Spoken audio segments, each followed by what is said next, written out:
Alright, perfect. I think the rest of us are ready to move out. So whenever you're ready. Oh, it Uh, says door. Oh, sorry, that's finicky. Excuse me. Right, don't forget.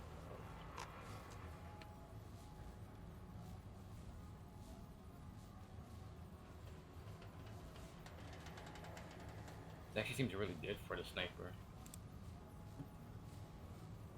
It does have. Mm.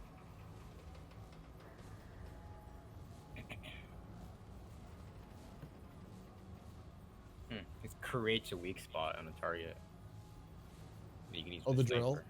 Yeah, the Oh bore thing. yeah, yeah. I'll get it.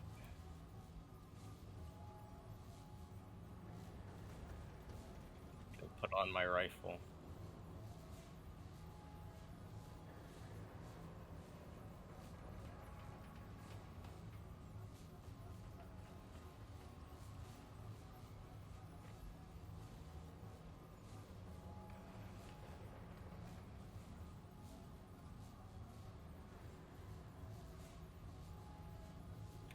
All right.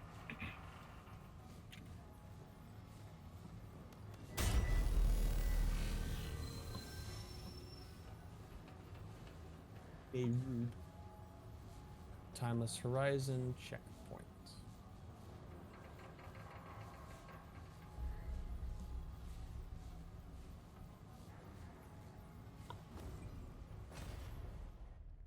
Burden of the gambler.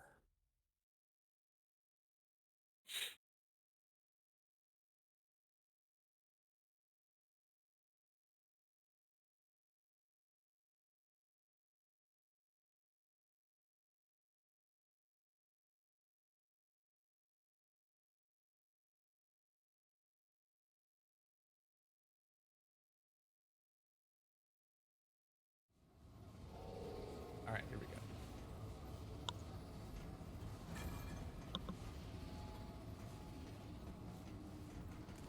All right. Oh, okay. So this is a different area than the Phantom Wasteland that we came from. Okay. This is gonna have some like undiscovered. This is actually what I was roaming around in before you Gil got on. Ring probably. No, it's an amulet. Yep. Lied. Fucking liar. You're such a fucking liar, dude.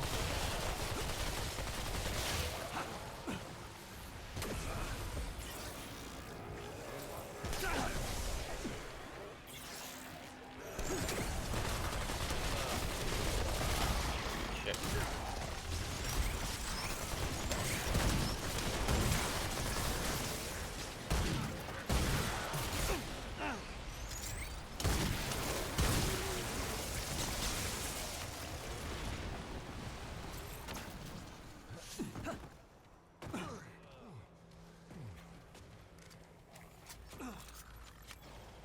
Look out!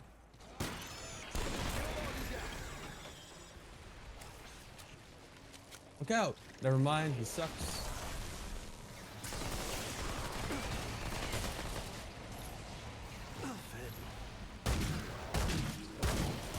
Light him up!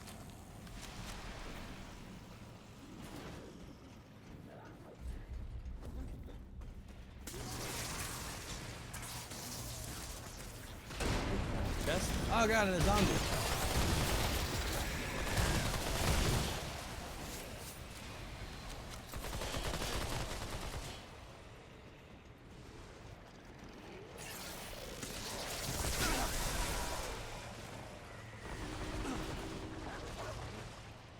Oh.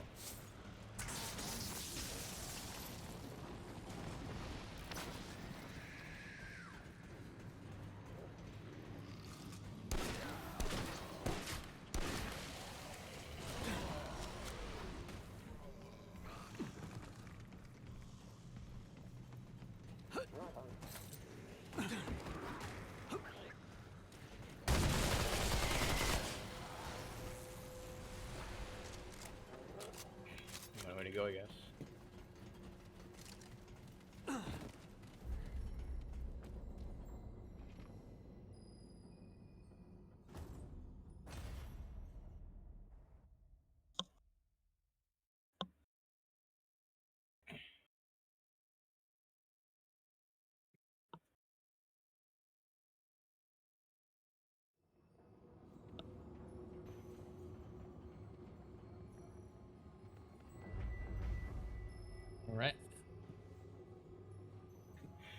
Reloading.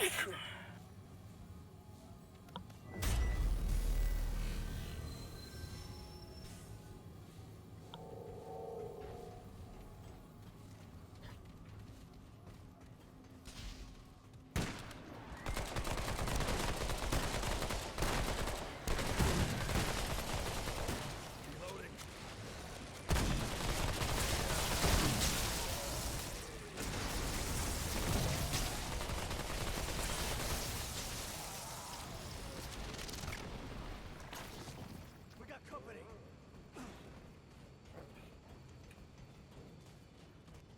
What does this button do?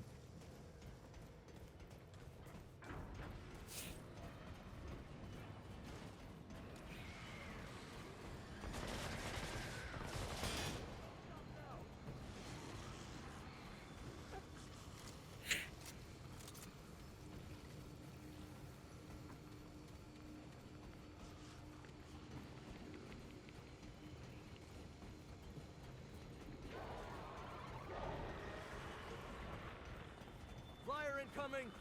I mean, you can.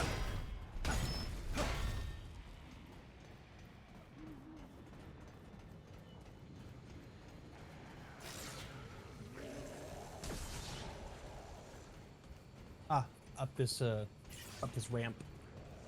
Actually generated. Procedurally generated ramp.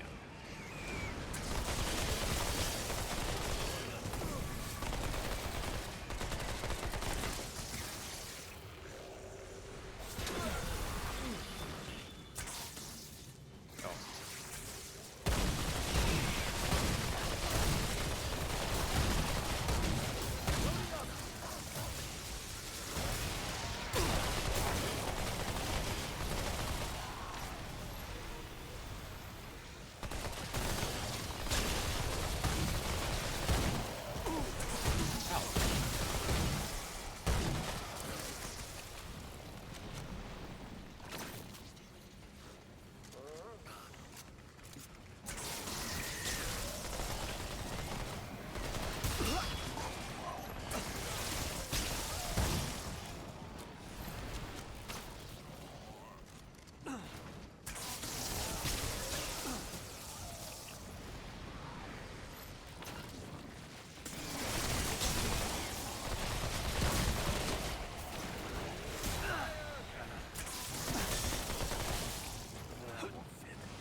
Ghost Dad.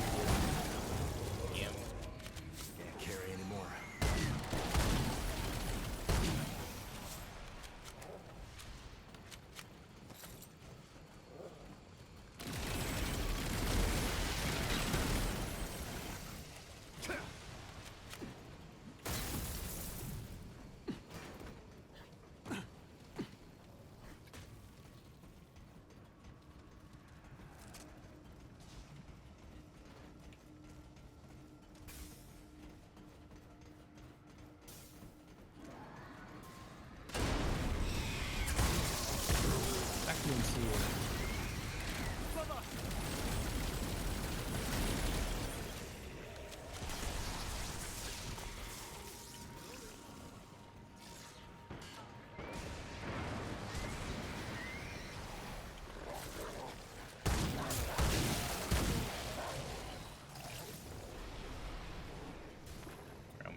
got the smearing.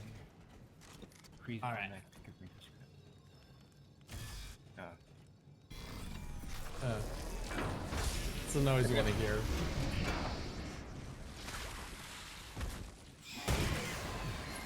Smearing. It's the bling dungeon.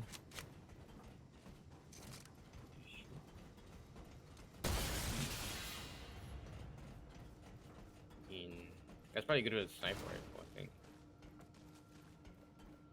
Expended 25% of the magazine in a shield. Does the shield prevent like over damage? Like if it does more damage than the shield, does it also affect health, or does it absorb all of it? I think that might be like what does this do? Stasis pod glyph. And shut the door. See ya.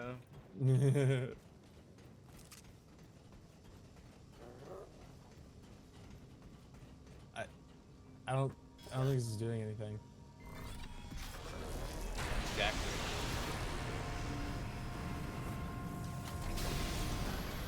I seem to be stuck in here.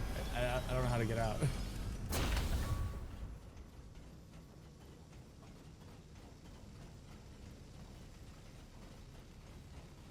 It's not like taking one of my blight. That's is that what it's doing?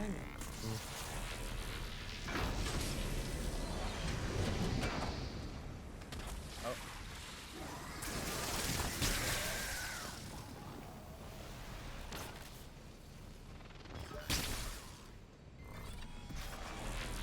Oh god, I think I'm actually stuck in here. I also have the option to go inside this one. Like we're supposed to all go in here. Alright, give it a shot, you guys. Void vessel facility. Can the dog get in?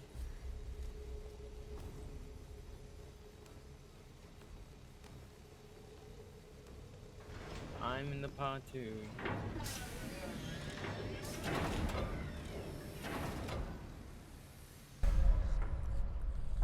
Huh. Oh god, why did we do this? Oh, mini boss.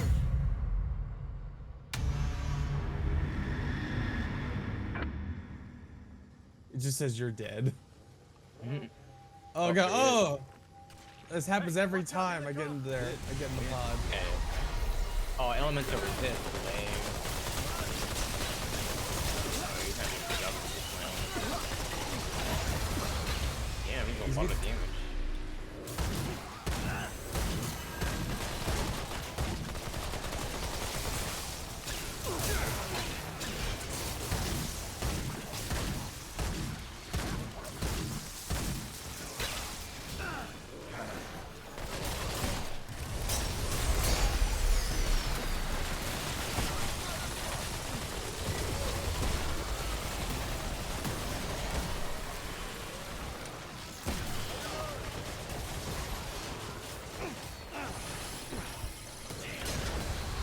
He's surprisingly tanky, isn't he? Get the weak spot. Oh, come on.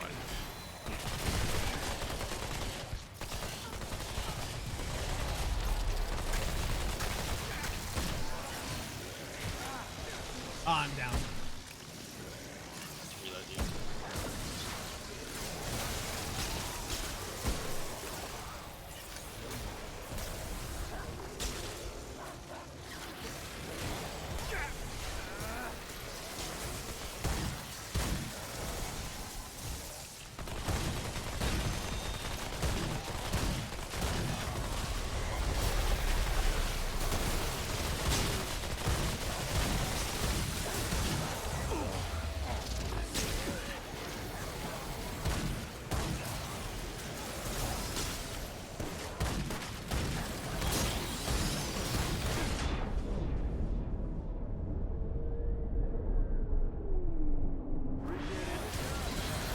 Yeah.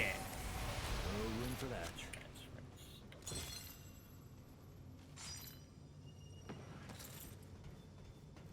What does this new mutator do? Mutator.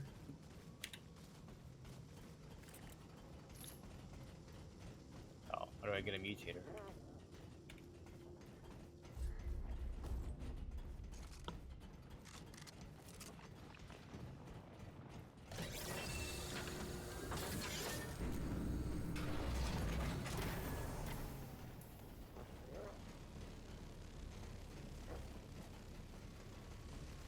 Guess we move on to the unexplored part of the facility.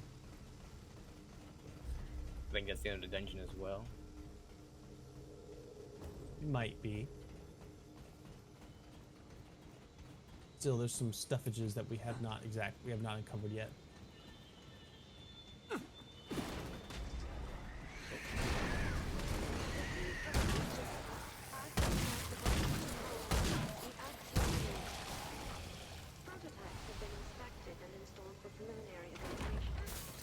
Initial inspection of their weak accretion field on field test. The facility and staff has all assured me that, specifications remain well above what will be required to withstand Alexis Tora. Verification is impossible, but prefatory unit tests support these claims. Accretion seals were not replaced for the There's an remaining item in there. evaluation, but it is recommended that the school improve their quality assurance processes before the houses come to a decision. Polysomnographic tests confirm.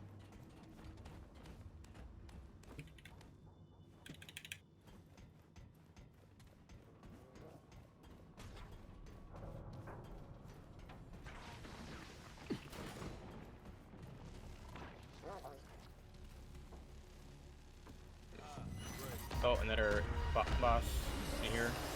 Oh, this guy, I fought him before. I think he was in a different place though. Oh. He just shot you up so lame. Good kind of game.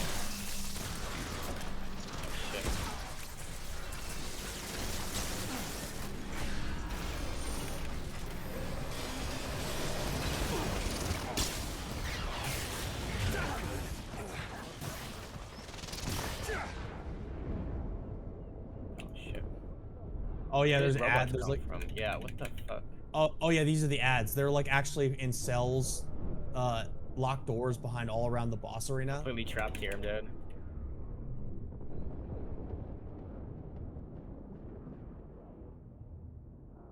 All right, picking up. Perfect. I got raised by the dog. The resurrection dog.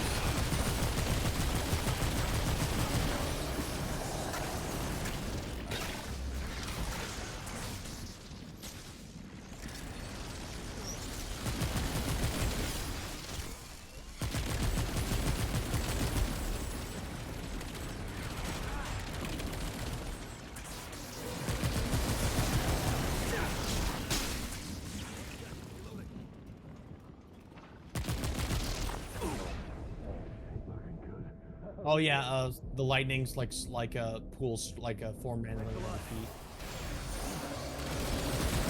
Off the ground. Oh, like, I'm not even near it.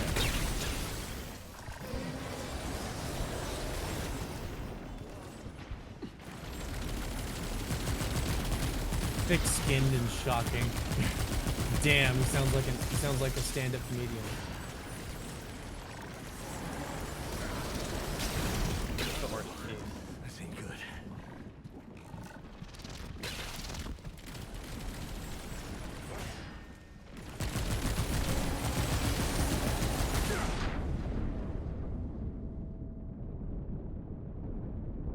I can't run, so I don't have any more left. I'd do it, but like your damage. I'm being targeted right now. Shit, I'm down. I'm dead.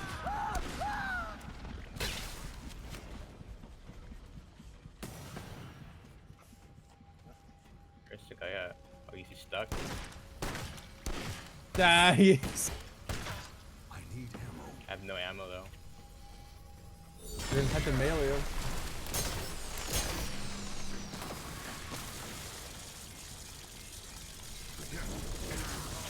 Yeah. You mutator transpose.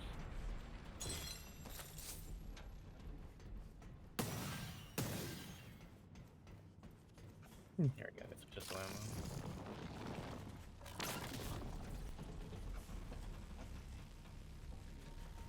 I think now that one door is open.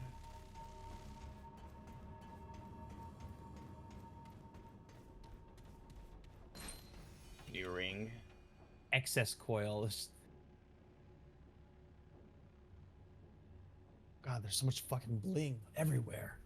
Oh, interesting. Activating a skill grants a shield. 25%. Wow, that's actually pretty good.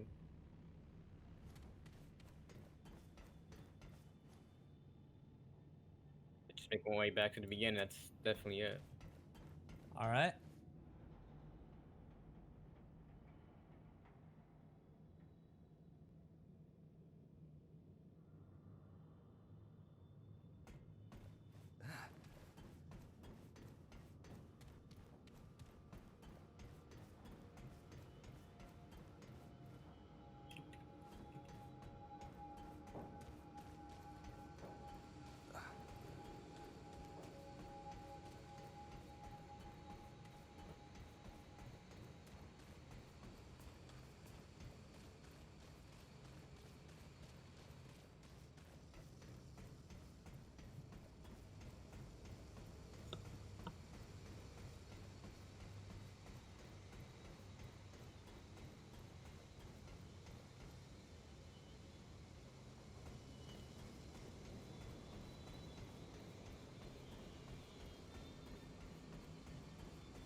I've seen the putrid. I felt the putrid hand of death.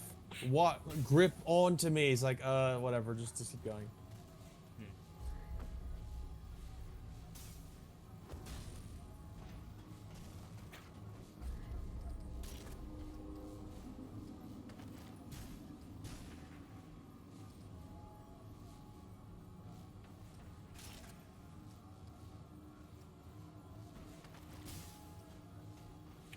Let me try this access ring.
Are you ready? One more thing.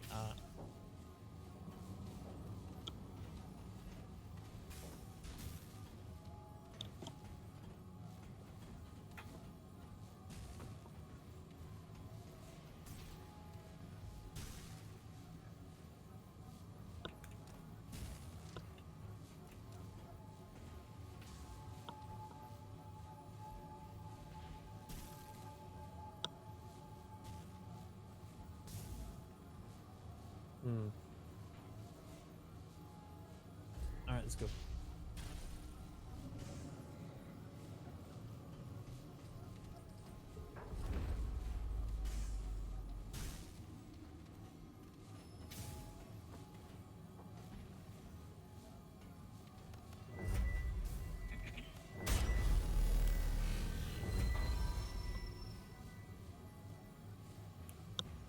Secondary archetype. Let's explore this secondary archetype. Ooh, let's get one.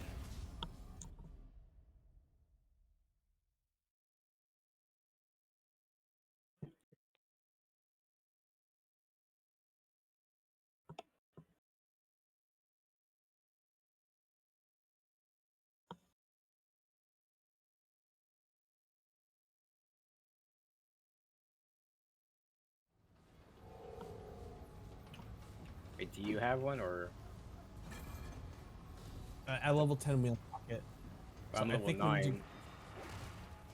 Oh, okay. Sorry. You can go talk to the guy. The guy at the dock. I'm gonna go Come talk. on, Gonna see what if you got? I can talk to him.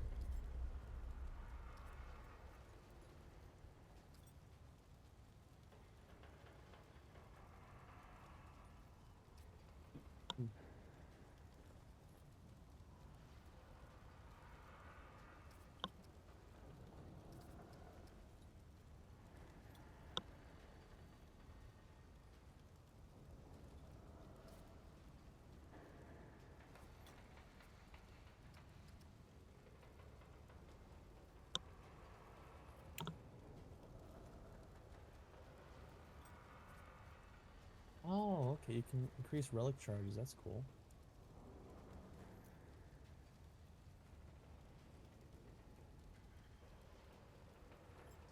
Heck.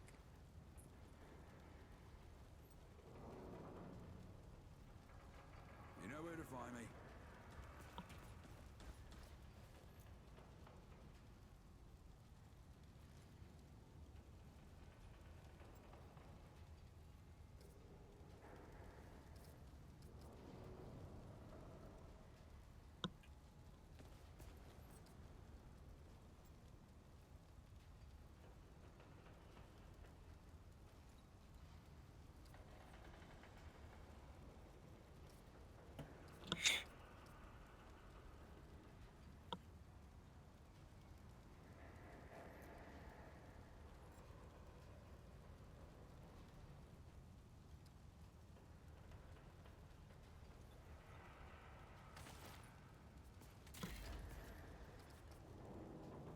We're finished here. Oh, traveler. Did you get your second class? Nah. I still need a glyph to be able to do it, but I've unlocked the slot for it. Oh, I see. Maybe now you'll eventually get the glyph, Hmm. and they even like the slot for it.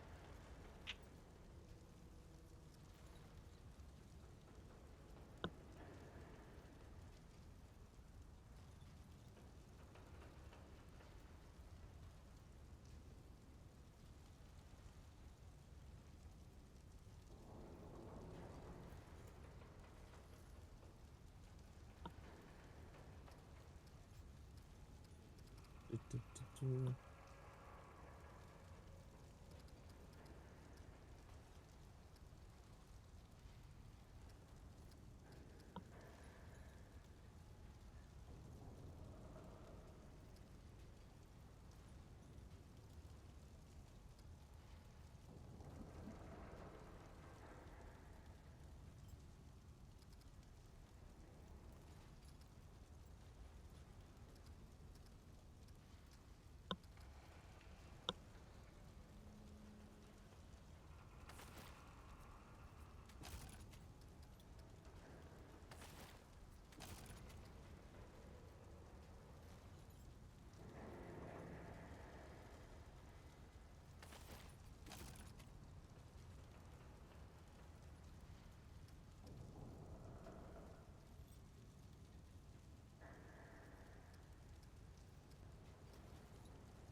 You know where to find me.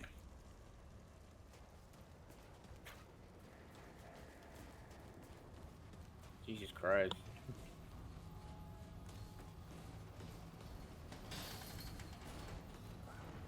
All right.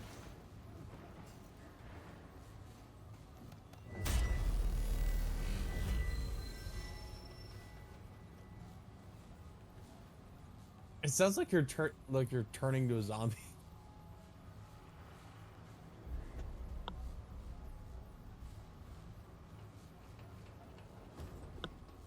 It sounds like you're about to go 28 days later.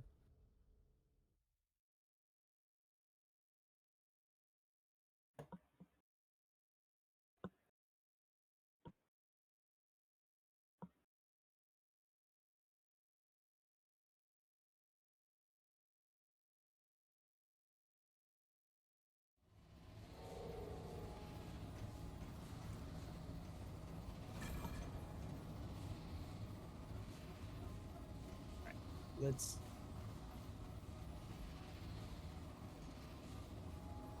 Death. Oh, what a relief it is. Alright, there's a structure ahead of us. Let's do that one. All right, let's go to that big spiky pillar thing.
Ah, heading over.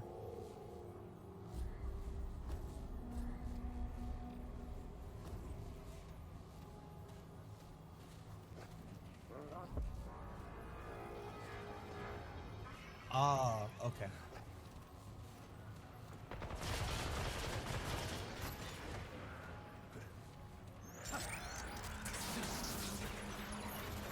Watch my back.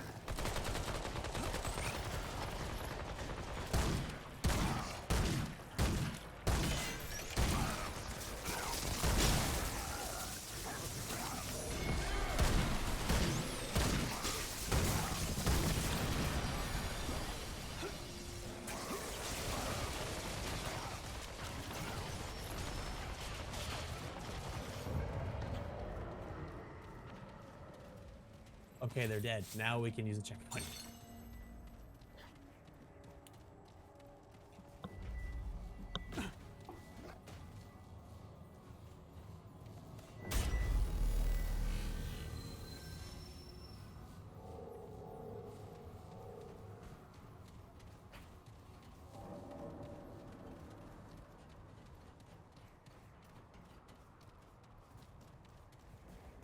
Maybe go into structure. Let's go back. All right.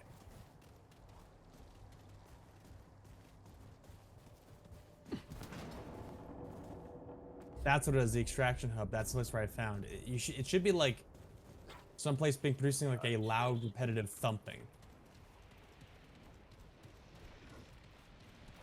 Ow.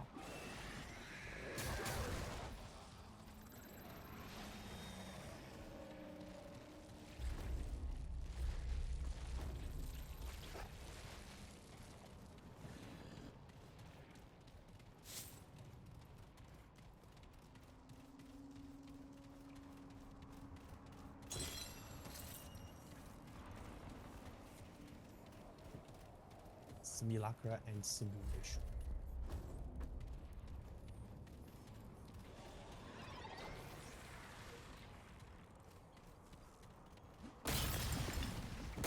I think he's left. Ah.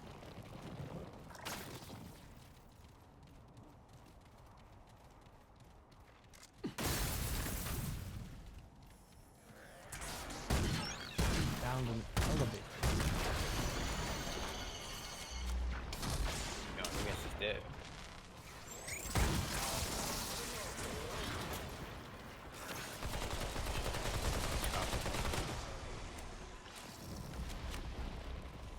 Let's see. Oh, there's an elevator inside the structure. So it's probably, if you want to go through it, and it's probably jumping in.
There we go.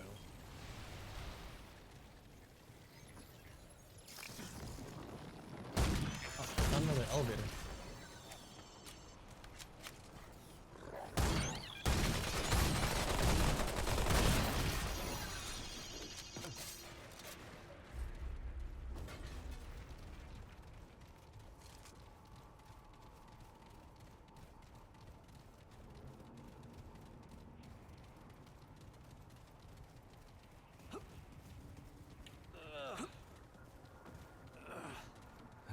So you found an elevator? Where?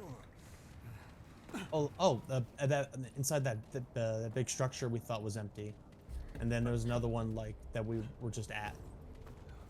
Well, then let's go there. Like, Well, I mentioned the first one, and you kind of just kept going, and I thought, oh, I guess you just don't want to go in the elevator.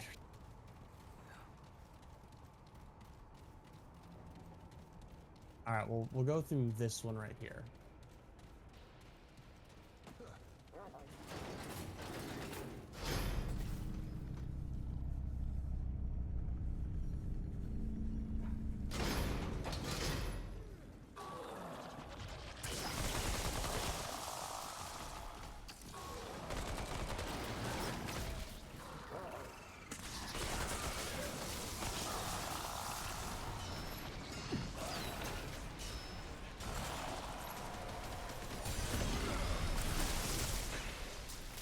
Thanks for that. I owe you one.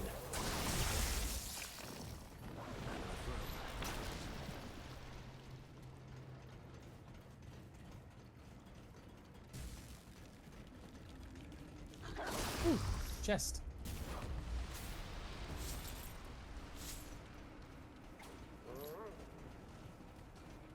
And we got a door across this room. dungeon time. Time for dungeon. It's time for us, my friends, to enter the gungeon.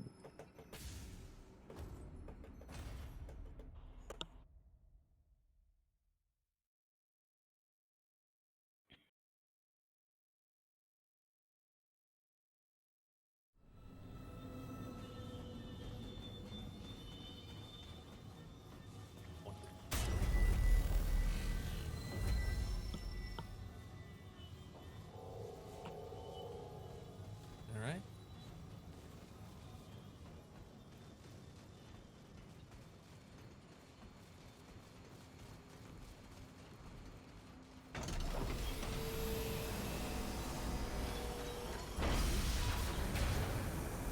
Dormant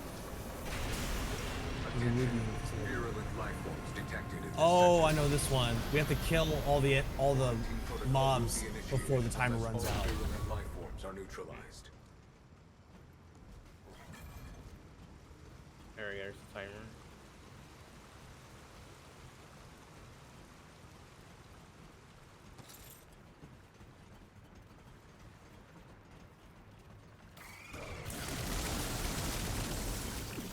Gun is so good for this area.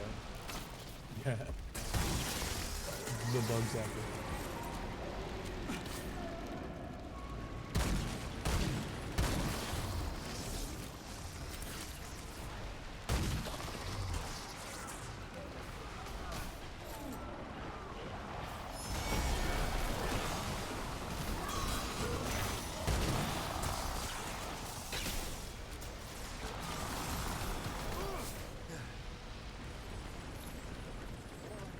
Moving. Oh, I already have this ammo, don't we? Huh? This ammo? I'm not sure. If we have- No, that's Virulent never life mind. forms still detected. I made a second character and I played like one level. The level actually. Oh, I got that's that funny. too. I made my second character, and I've actually that's why I've done this dungeon before. This was my starting area too. It's kind of Yeah, weird. Ow.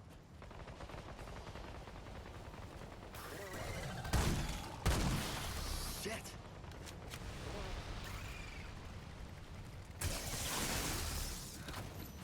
All right. There he goes.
Warning.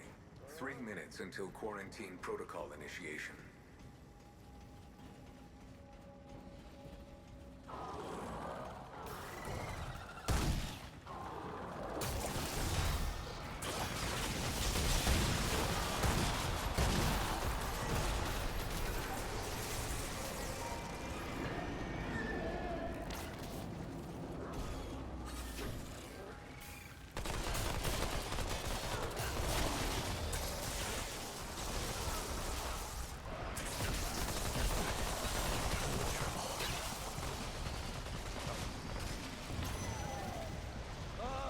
We got a big one coming our way.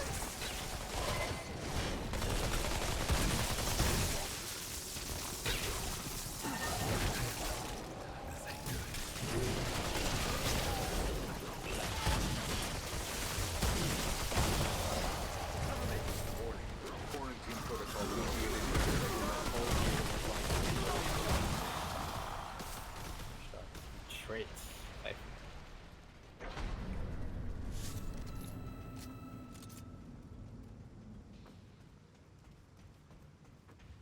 Virulent life forms no longer detected in this sector. Quarantine protocol terminated. Wait, Siphoner, dude. Ooh, life steal trait.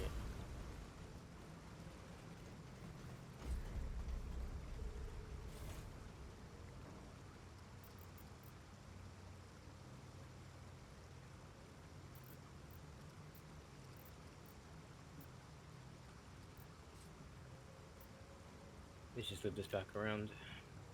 Yep. It's just one dungeon of many.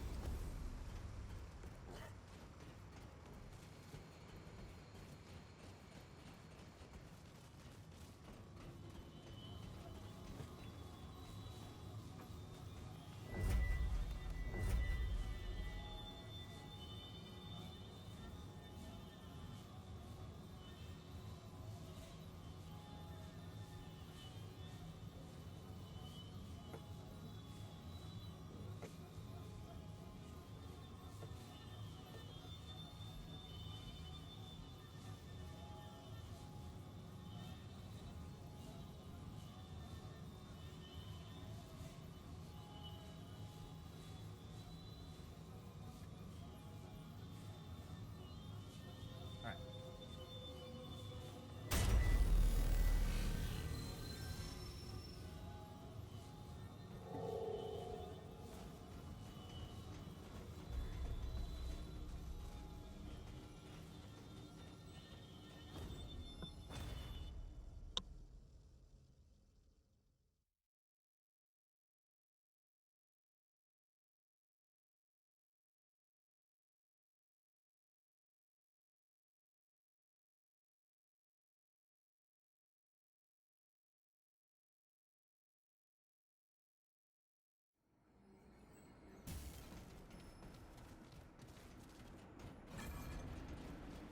Alright, I think we can head to that that tower. It's close enough to us. Watch out, here they come!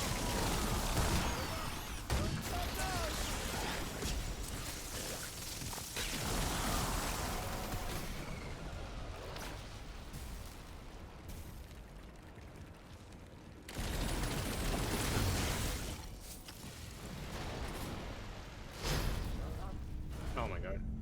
Oh shit. Sorry. A little too gung ho on a.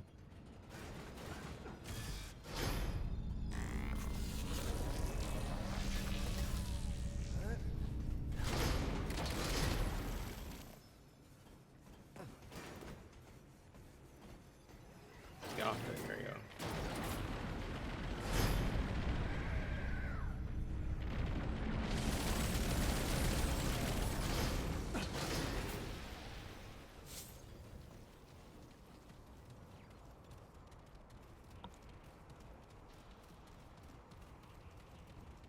Look out!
Looking good. Incoming!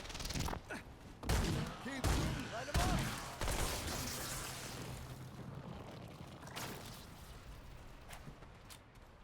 There you go. See, right? Get over here.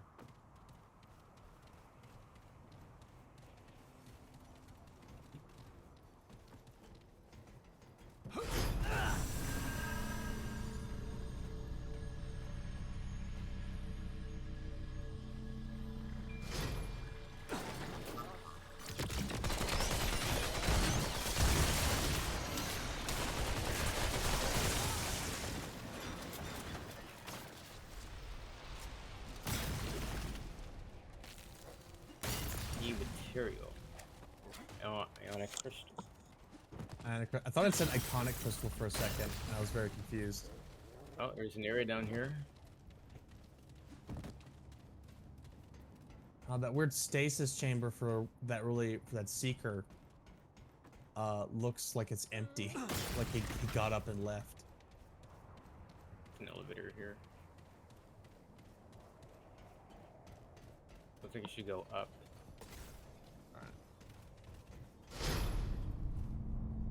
Alright. Bye, doggy. Bye bye. Bye bye. I'll come back to you later. Oh, another elevator. So what's up here?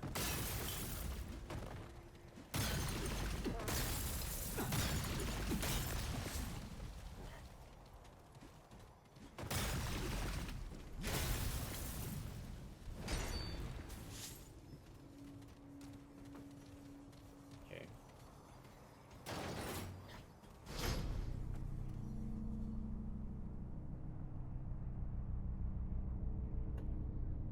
Let's go up, then we go down, up, down. What the fuck is this? Override pin. We are but stardust. Even I, precept. Oh. Oh, we're going down. No, we Oh. just left. Never mind. We just looped back outside. Oh. I wanted to listen to the audio tape. Okay, where do you go now? What does that override pin do?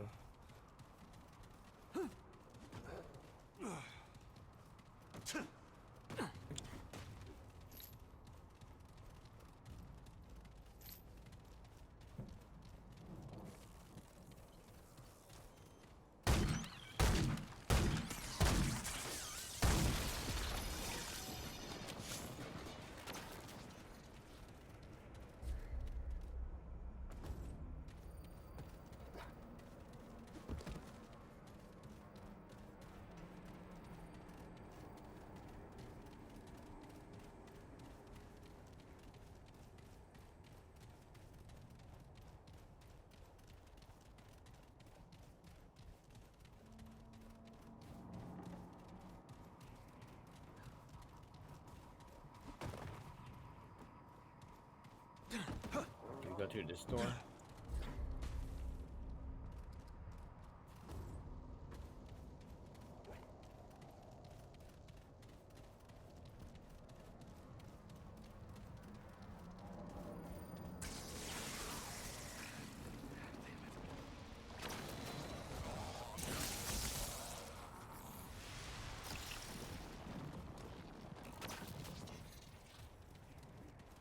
I think we're down in here.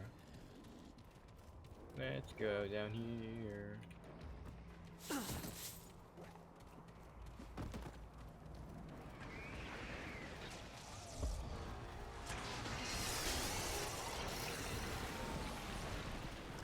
Watch out, flyer!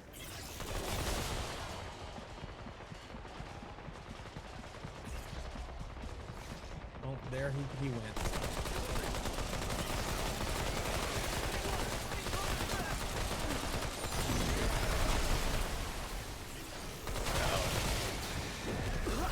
Ow. Oh shit. Yeah, I locked up. Ah.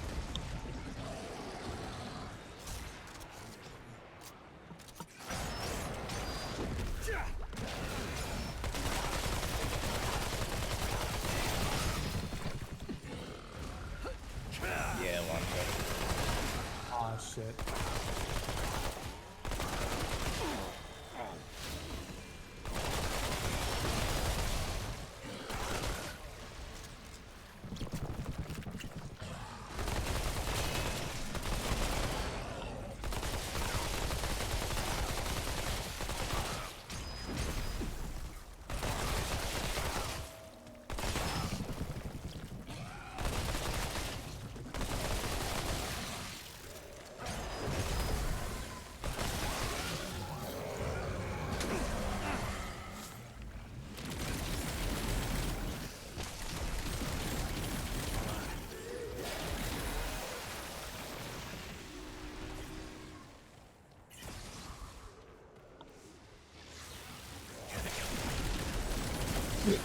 The enemies in here are just like throwing bullshit at the dog. Just keep throwing like vents and grates and shit at him.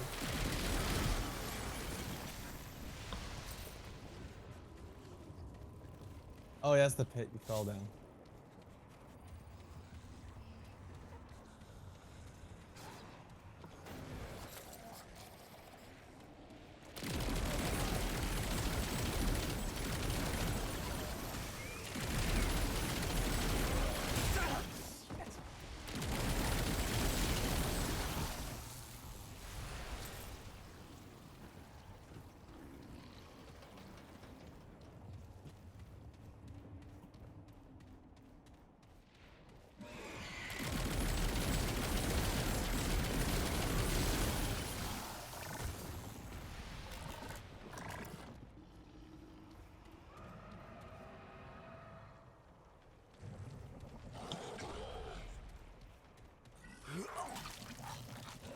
Too far.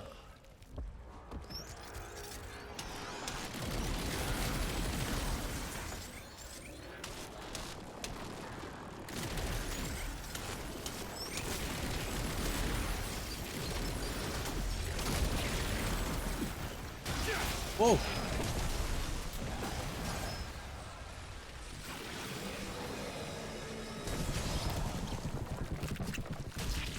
Woo! What the fuck is that thing? Ow. Damn. This ain't good.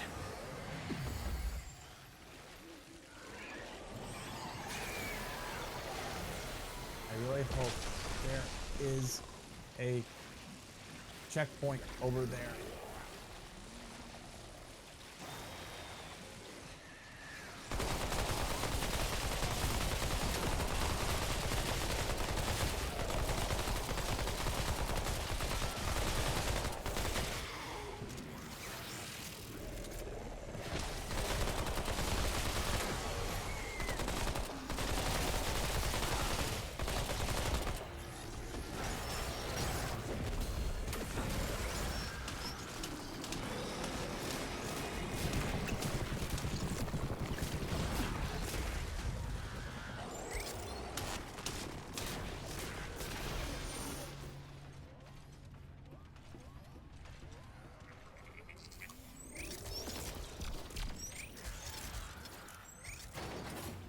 See you later, fuckers.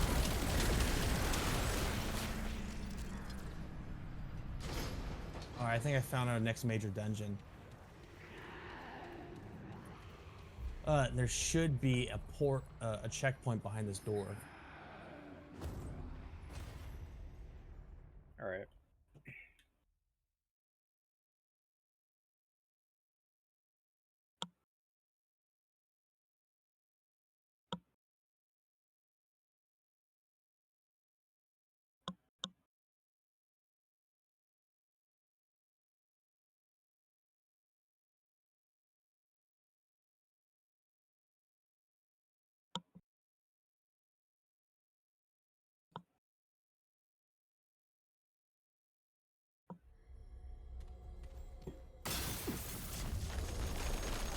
Alright.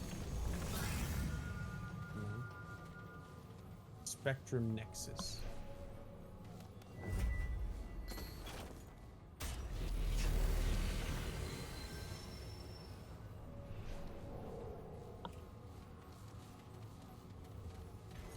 Alright. Are we gonna go back, or do you want to continue with this dungeon? Oh, we're in the dungeon. Okay.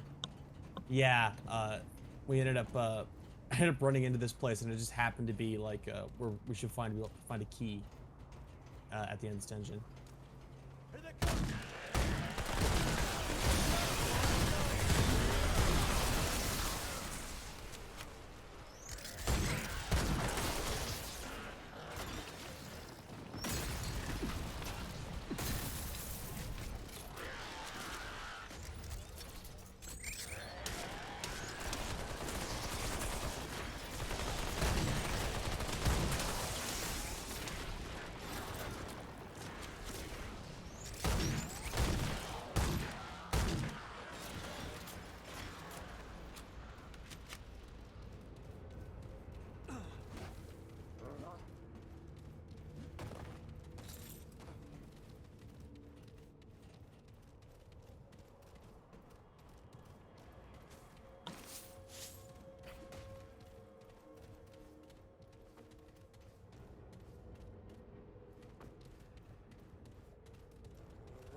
And now the procedural generation is actually pretty clear now.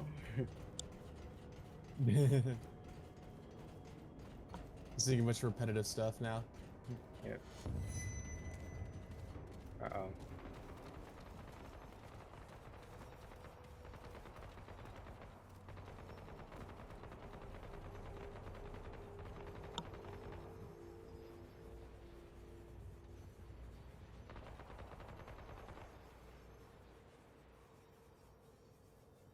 Oh.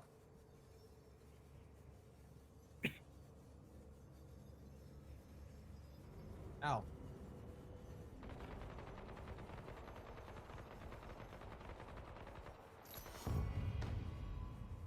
Got him.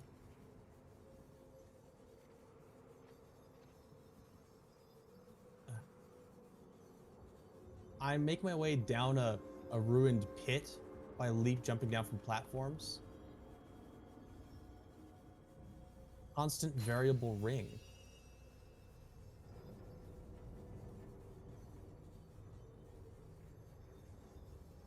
Oh, that's really good with the cube gun. What the fuck is this thing? Yeah, what the fuck is this? I don't know what we're looking at. I found like this weird shit at the bottom of this pit. I also unlocked an elevator. Oh, I also found an elevator as well. I'm touching it. Oh, okay. Oh, I found the boss fight.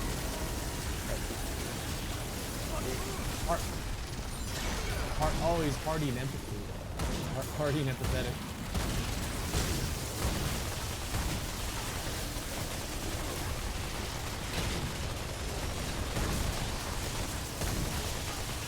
Nope.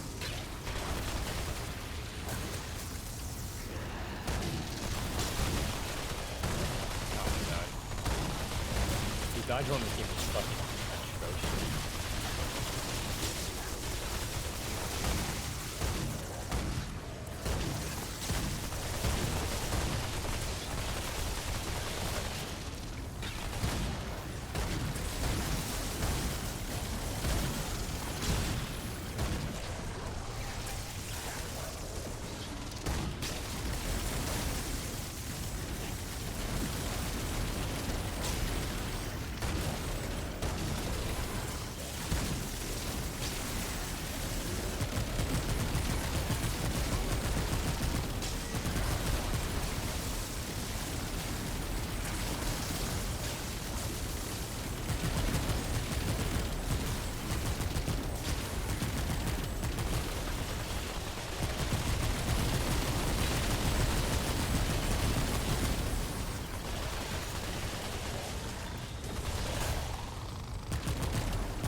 Time wait.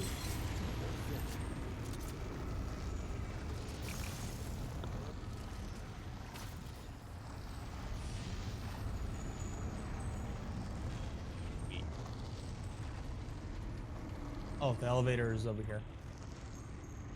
The other way.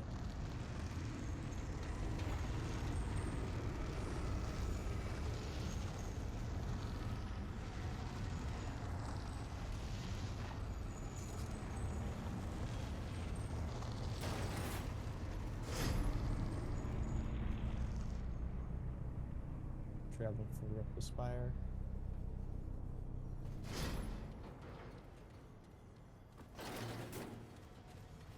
Hold on, I'm gonna change my rings out real quick. Okay. Um,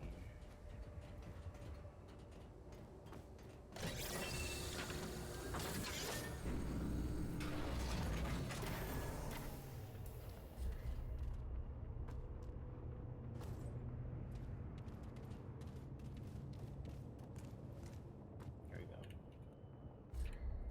There we are.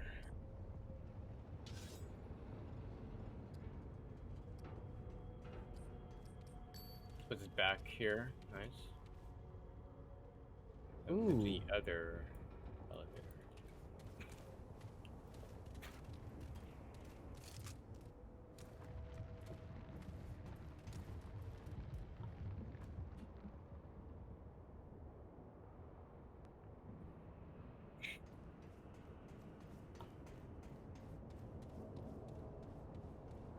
Christ.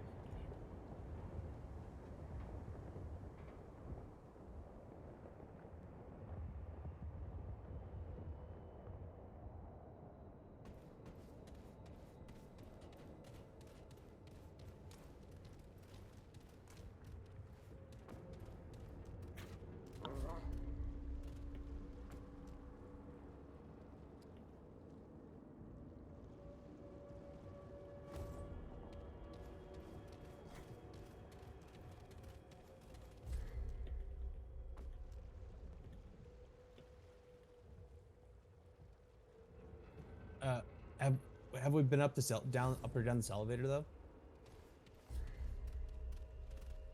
Oh, well, Yeah, I don't remember. you might have been mm, you might have been yeah, you might have been teleported like away from the area you're at because of that boss fight I spawned us into basically. So we might have just to go back down it or up it wherever it goes. Because otherwise, like this we have to finish this dungeon to like get the key item. So we haven't gotten there yet.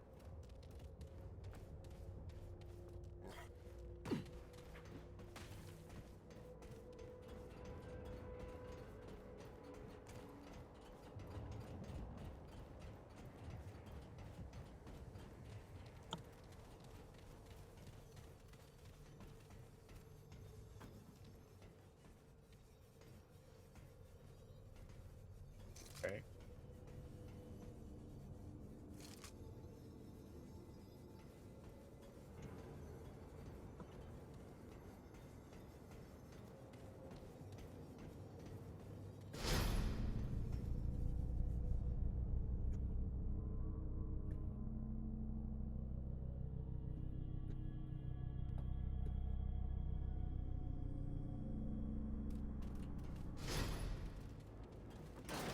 There's a bunch of elevators up here.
boy.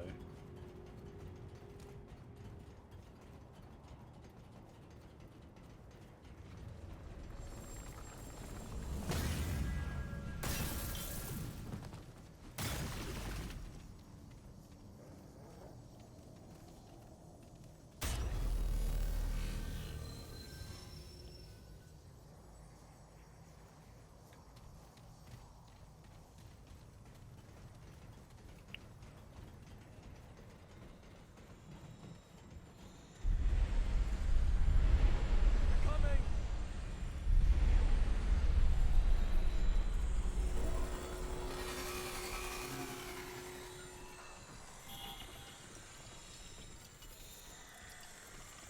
It's the machine. It's this thing. This is the thing we're supposed to be raging against.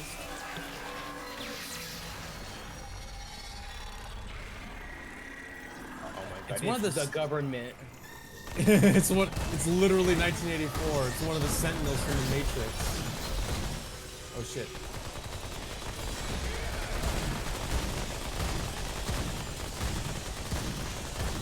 Custodian's eye.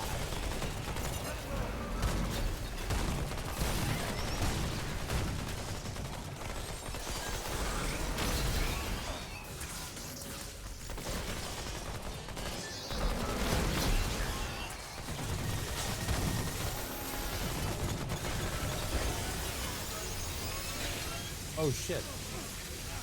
Oh. Why do you jump through that? Oh, I died. Oh, never mind. I didn't die, I just fell off. Oh. Light him up!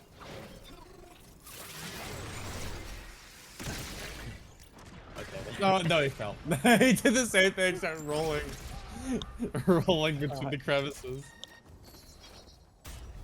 Alright, I guess you're supposed to fall off the platforms there. I guess so. I mean, do you think you roll through the laser? You iframe it? I guess you're supposed to iframe it. Either that or you're supposed to jump off. I don't know which one.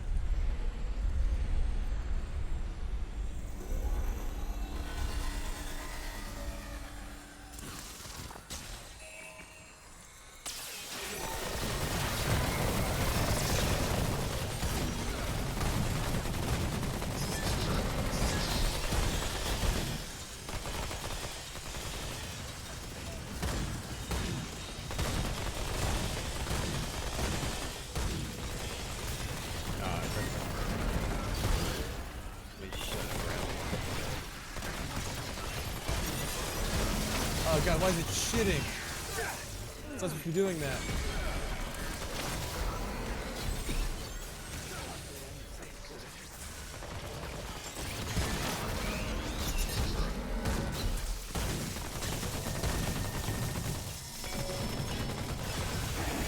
No!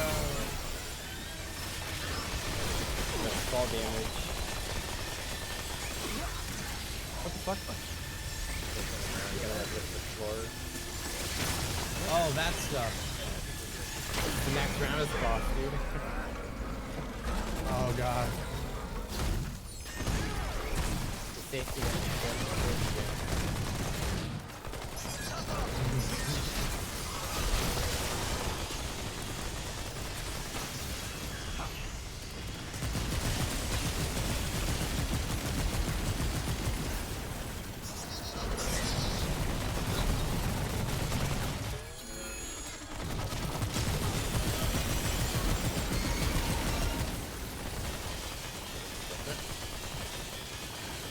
Out.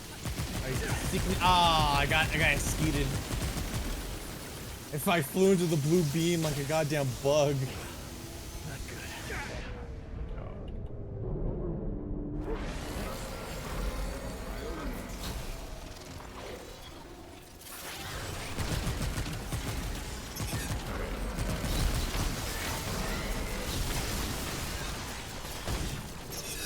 Ah, shit. Oh, yeah, that's so much damage. I tried to be ammo. Oh god, we died. Screaming.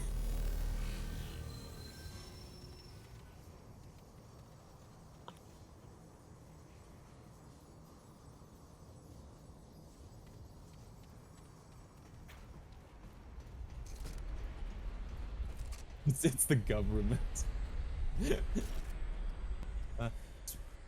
Speaking of 1984, do you know what's funny? On the back of the cartridges of like the Yugoslav ammunition I have, it literally has just like 3 markings on it. Just one of them says MK, and the bottom just says 1984. My bullets literally say 1984 on. I fell off.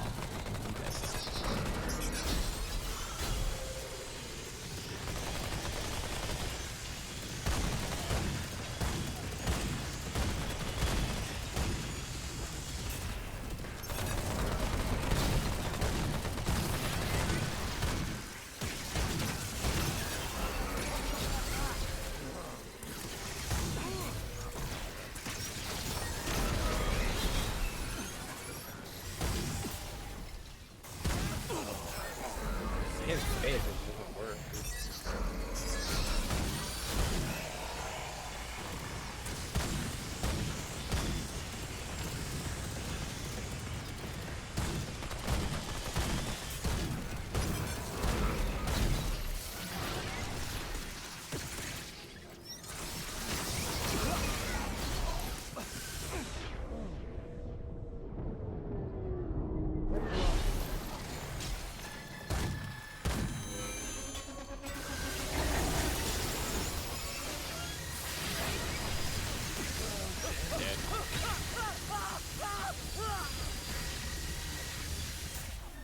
Oh, you know what it is? You're just going to circle. That's all you have to do. Yeah. And you can shoot at its weak spot while it's like doing its weird spinny like attack.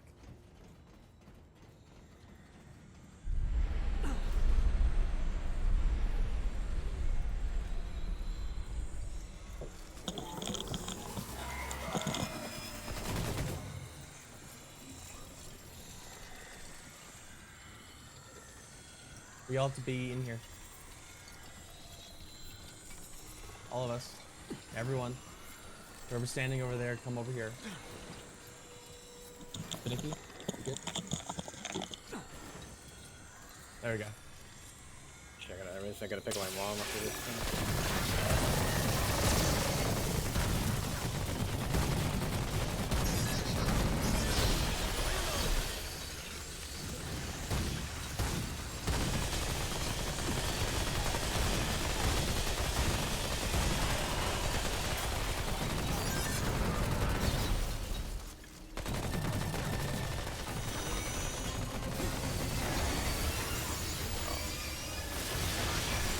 Shoot at his weak spot. Oh, okay. What the fuck? Oh. I was not on that platform. I was not on the glowy thing. Back to that.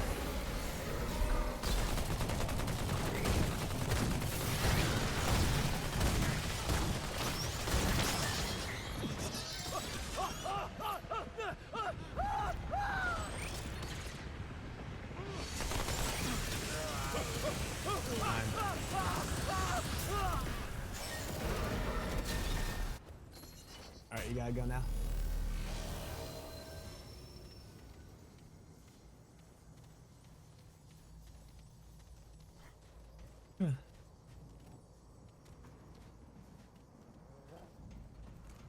You have to go right now. Alright, I gotta pick my mom. Alright, I see it, dude. Alright, come on. Let's all sit down and go back to... Actually... Yeah, we can make our way through here again.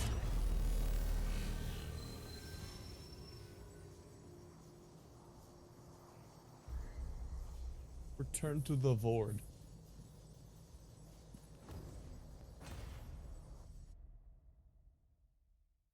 I'm not sure if we can actually go back to it. Like directly to it, but there should be an internal checkpoint for the actual dungeon itself.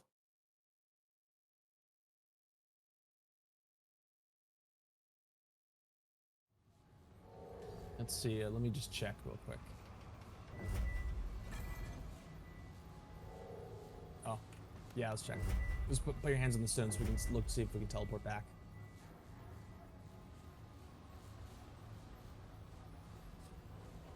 Oh, never mind.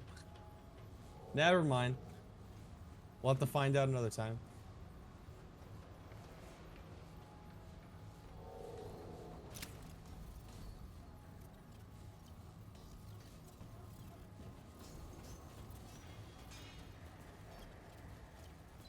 And he's gone.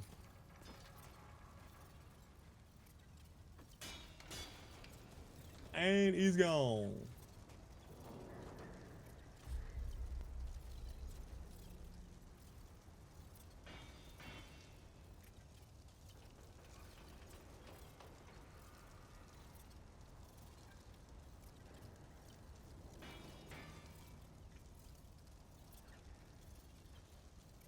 You know where to find me.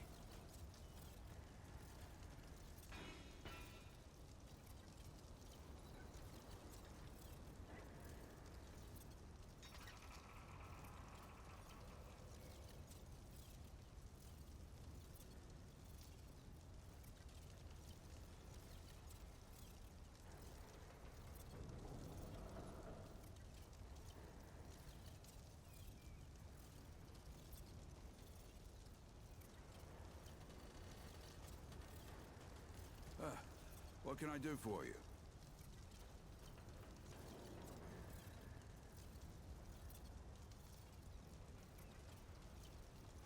I now require hard and iron. There was a problem. Yo, I'll solve it.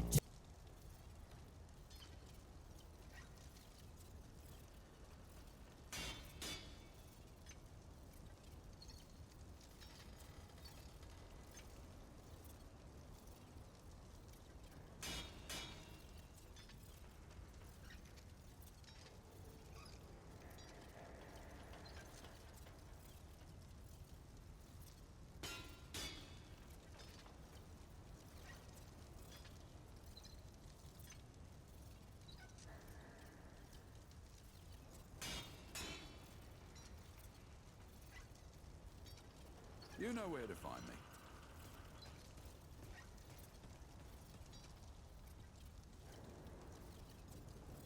Alright, I'm gonna go check my laundry real quick. I'll be back.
Behind the killings, and you probably recall Thane's previous statements about pleading the Fifth and possibly needing an attorney.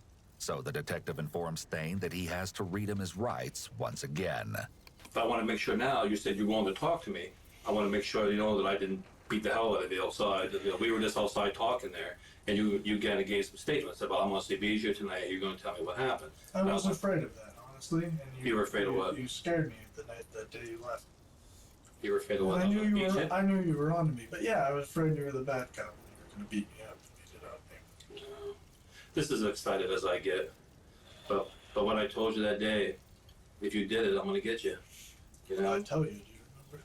Huh? What did I tell you? Do you remember? You said I didn't do it. I said I know. Oh, that's right. Look at that. You said I know. Well, obviously, I wasn't planning on getting caught. Obviously. Let me.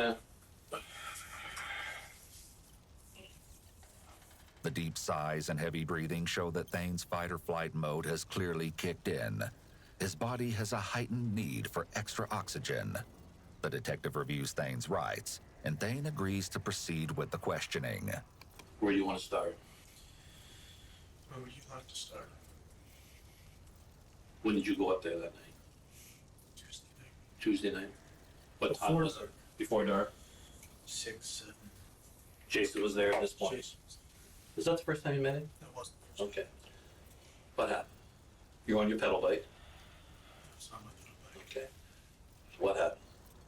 Everything was going fine, to tell you the truth. I did see Jesse, and Jesse was in the living room. He was playing video games. So far, it seems Thane feels defeated and has resigned himself to the fact that all evidence is pointing right in his direction. Then, true to his earlier version, we see that he changes course. I think we should start with why. Okay. I know you want the hard details. Right. Why is good to know. Thane is about to divulge quite a story. It goes without saying, though, he is not a credible source. We've already seen his story evolve many times over. Jeff Ryan. Jeff Ryan. And I never got this far. And I've never met him either. Yes, sir. Okay. And he probably has nothing to do with this case. Has nothing to do with the situation. Back in the day, there were 3 people that were the biggest drug dealers. I won't mention one, but the other 2 were Jeff Ryan. And you wanted to rid the world of them. So you hated Jeff because he was a drug dealer? Because of the things he's done to other people. Because of what he was. So you decided to take care of that. Be a vigilante type thing? Okay. This theory is an interesting one. It seems Thane is trying to paint himself in the most positive light he can by deflecting, attempting to make others seem worse than himself. A quite twisted justification for sure. I'll tell you what I know about Jeff Ryan, even though these are things I've known without meeting him. Uh-huh. And you knew this from camera and stuff? I've known this from all sorts of people All in my life. You thought that he was a drug dealer. I know he wasn't doing much now, Right. but I know he used to do a lot. Mm-hmm. And I know he hurt. And he hurt A lot of a people. lot of people.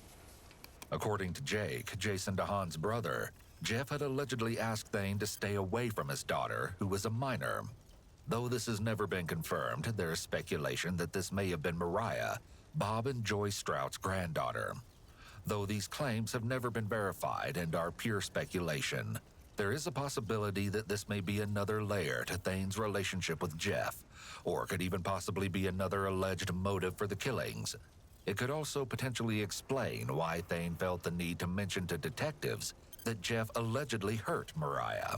And I don't believe in what he does, because I don't believe in, I mean, yeah, I smoke weed, but I don't believe in drugs. Like, Right.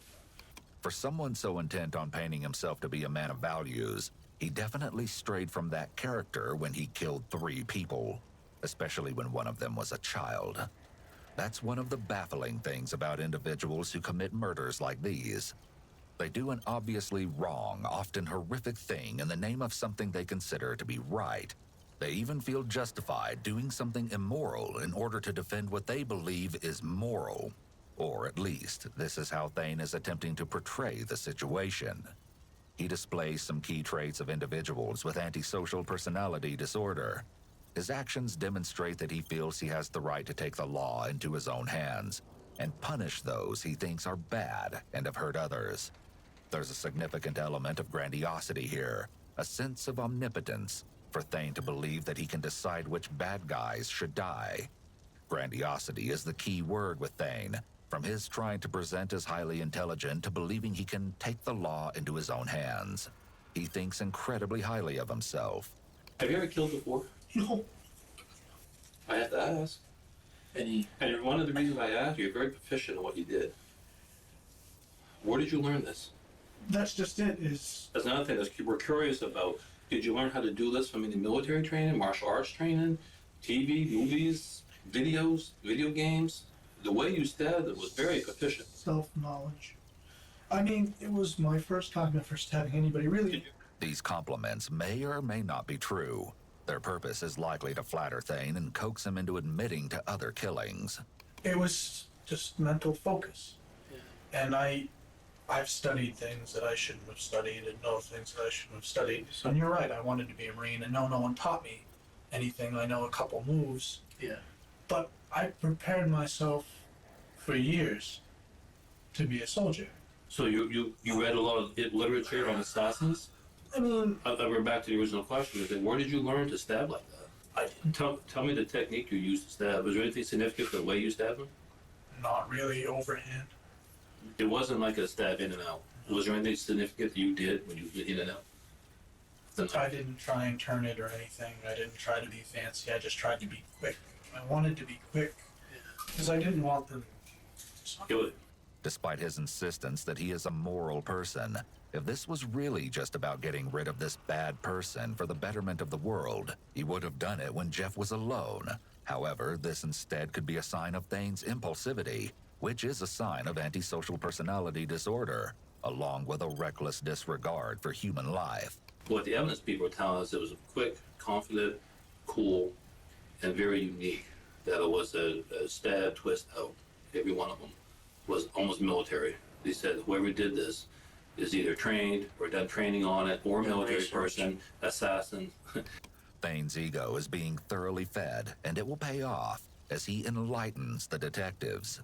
Somewhere in the subconscious of my mind, I've developed myself as just that, an assassin. And with no training. Okay. Have you ever With practiced? sheer mental imagination. The self-proclaimed natural assassin is showcasing his narcissistic tendencies. Thane has just confessed, but the detectives still need to know exactly what happened that night, and they urge him to divulge the disturbing details of his attack on Jeff, his first victim. Be forewarned, as the details of the murders are quite brutal. Where you found him. Where you found my prints. My DNA in the shed where you were showing me nails. He was out there to show you some nails or something, and he bent over to get you the nails. What happened? I killed him. You killed Jeff. So he was bent over, and no, Back to he was back to you, and you stabbed him in the back. I'm asking. Okay, and where'd you get the knife? it was my It was a bayonet type knife, large. knife, and that's the one you keep sharpening off on. He's clutching his coffee close to his chest, likely a protective barrier between himself and the detective. Jason sat down next to Jesse on the couch. Right. And you guys are outside, and you're thinking, now it's time. He never said anything to you? He was just trying to help me. Okay. How many times did you stab him, you think? Those are questions I don't know the answer to. Yeah. Are you saying 1 or 100? I mean, Multiple. times? Okay. After inviting Thane into his home, Jeff was completely blindsided, his back turned when he was attacked. You stab him, and does he fight you back? Momentarily, but I didn't want it to be a prolonged thing. I wanted it to be as quick as possible, and unfortunately, I mean, wasn't long, but different from what you expect. Right. He didn't understand. Why would you do this? He asked you, why you What doing the f- stop? Holy Jesus Christ. Those type of words. Did you say anything to him? No. And that was where Thane's already horrendous plan took an even more sickening turn. I knew that I couldn't just leave him there with 2 people who just saw me. Obviously, this is premeditated murder, is the term you used for it. Did you go there planning to kill him? Yes. You did. Okay. All right. I'm in the mode. I'm scared, and I have to finish what I start. Mm-hmm. my mind. It was a job. It was like a hit to me. And they were on the couch. I stabbed Jason and Jesse ran into the back room. So I chased Jesse. He was the quickest. He just said he was scared. Any conversations with the little boy? Oh, he just said he was scared. He said he was scared. Okay. And how many times do you think you stabbed him? Well, I heard on the news 5, so I'm assuming Where on his body did you stab him? from the back. How was he positioned? Do you remember the little boy? He was behind his door. Behind his door? Is he laying on his back or his stomach? He's laying on his stomach. He's laying on his stomach? Up on his knees. Upon his knees. Thane deserted the body of the little boy and made his way back out to the living room. And there, he found that things were definitely not how he'd left them. You come out to check on Jason, and he's gone. And yeah, he's gone. He disappeared. think- He was out of my what do you sight. So I ran down, and I'm looking at the road. You cannot find him? Well, I'm looking at the road to Right. make sure there weren't any witnesses. I didn't want to kill them, but I didn't want to be caught for murder either. Right. Where did you find him? He came right back out. He had started to go into the woods and then walk back out, and I think maybe he would have died. Thane had already stabbed Jason multiple times as he was seated on the couch. I thought he wasn't making it out of the house. Somehow, while Thane was ending Jesse's life in the back bedroom, Jason had mustered up what little strength he had left and escaped the house. And I chased him down the road, and that's why he was in the ditch. Okay. You pulled him into the ditch? Yes. Okay. And does he say anything to you as he's trying to get away from you? Does he- Yeah, he didn't understand because obviously I had just met him. There was no reason to. You really only met us the very first time? It was really the first time I met him. Yeah. The sheer terror Jason had to have been experiencing is unimaginable, and it only gets worse as Thane's grisly account continues. I brought him down, put him to the ditch. I know I hit him in the head once, and I was that shot. I was nervous. I was about the road. I was Let's see if your sis hit him in the head with what? My knife. wants to Okay. hang out or something. What do you think? Perfect. I said I'm back. Do you want to ask your sis if she, do you want to ask your sis if she wants to hang out since Finicky isn't here?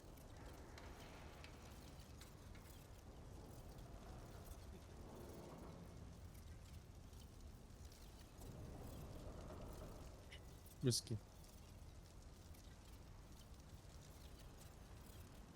Oh, I'll send her a message or something. She seems like she's online on her Discord account. Oh, you're already there.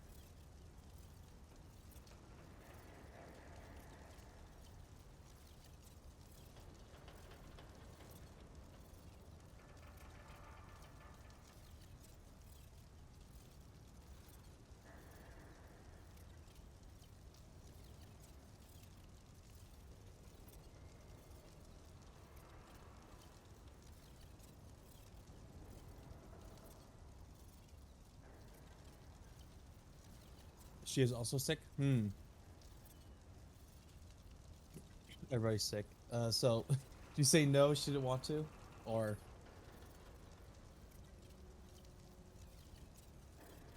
Alright, okay. Man, you guys sound like you're all messed up. Got laid out. Oh, poor dudes.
Oh, was she? Was she? Is she also doing not great? Last we heard for her, she was in some serious pain.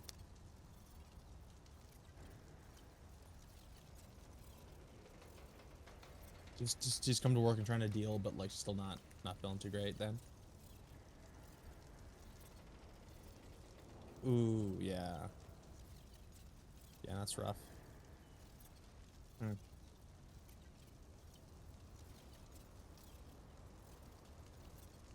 Man, man, it seems like everyone up in Washington State's been laid out all at once, except Brian,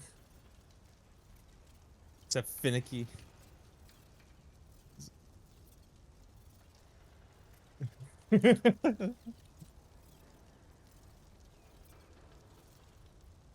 Yeah, no, I don't think he does. I know that he did work a while ago, but he ended up like leaving his the couple jobs he had. But yeah, no, he isn't around a whole lot of people a whole lot.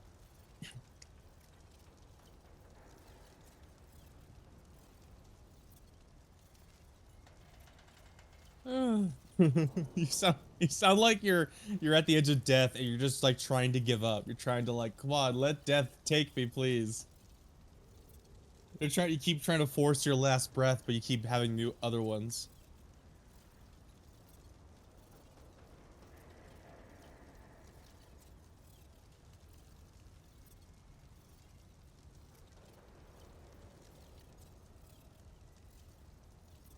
Oh, she's asleep. Okay.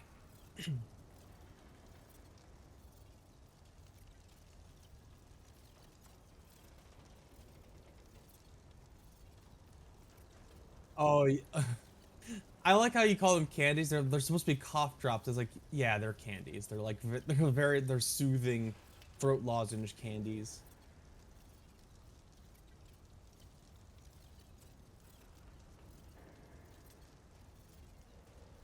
They basically are like it's like they're the little treat that makes you feel a little bit better when you're sick.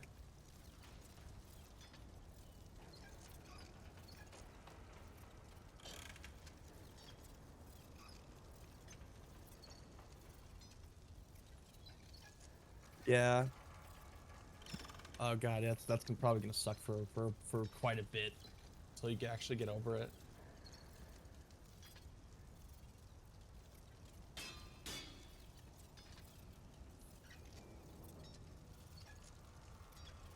Call in or not tomorrow?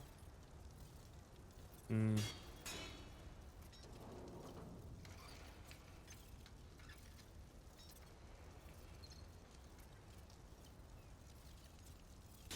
If you're still feeling this bad, I would say yeah, you should call in. Yeah, especially if you have any sick time. I would say that you never call in sick, so you should have sick time.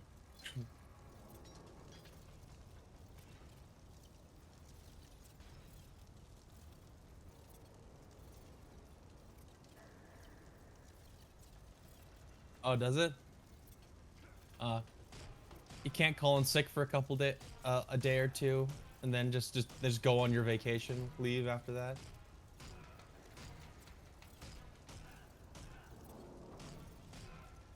I was gonna say this is like they get mad at you or something.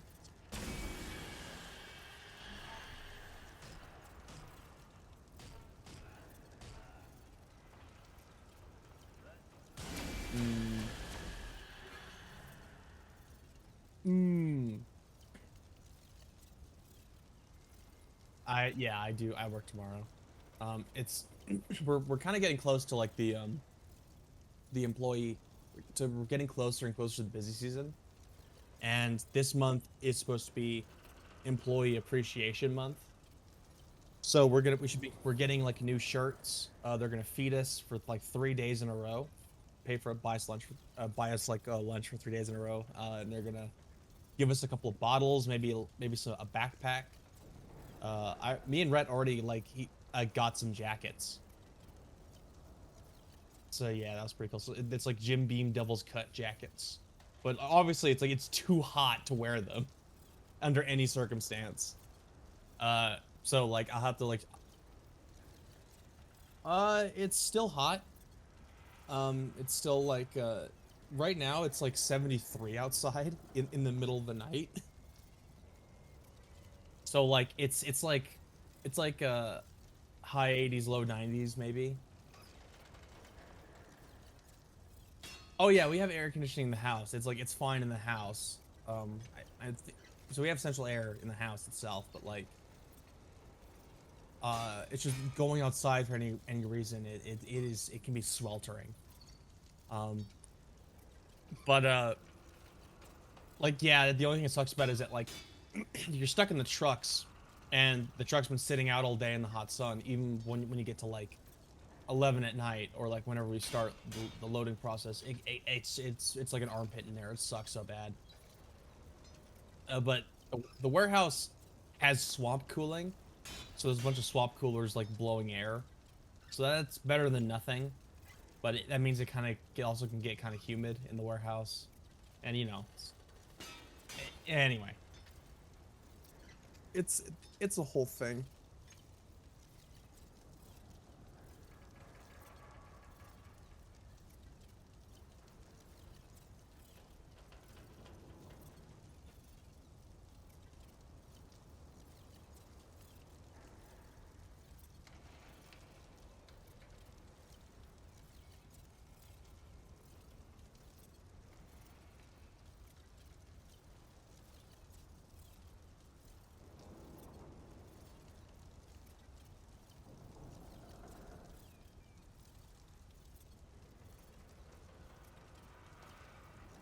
Mm, couldn't do it.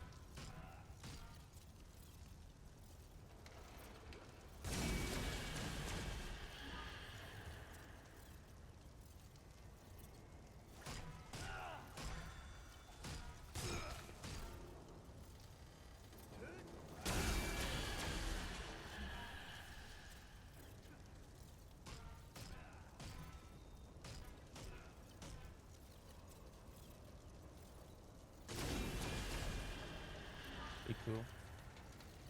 Yeah. Wait. I don't know what we can do right now. I think I've already spent the scrap I ended up collecting.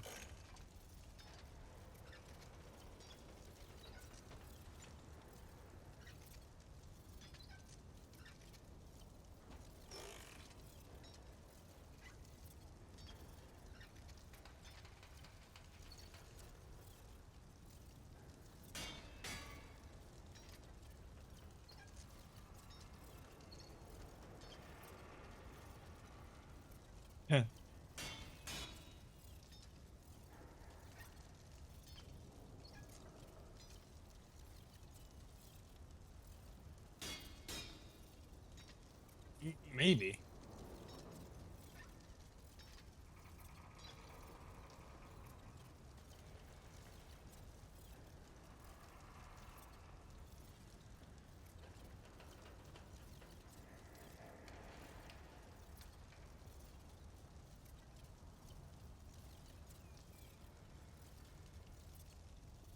Da, da, da, da.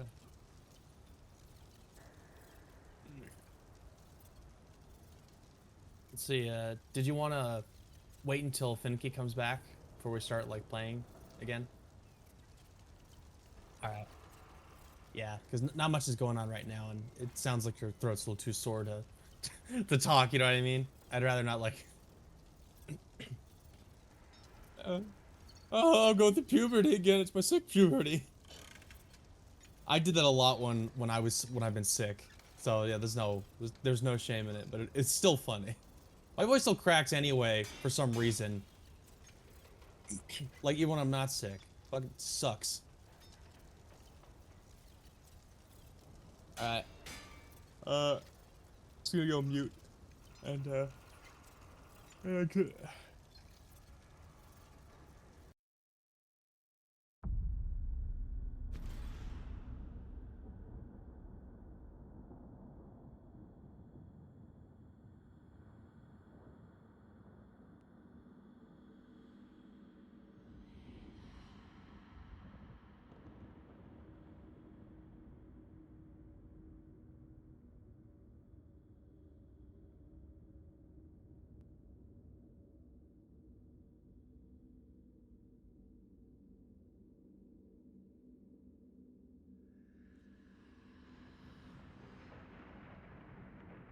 I cut his throat. You cut his throat? How many times did you cut his throat? 2, maybe 3 slashes. 2, maybe 3 slashes. And it's obviously something I had never done before. It was just...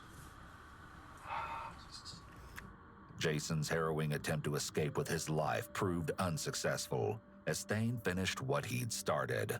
According to the medical examiner, each victim did what little they could to protect themselves or escape, based on positioning of the bodies.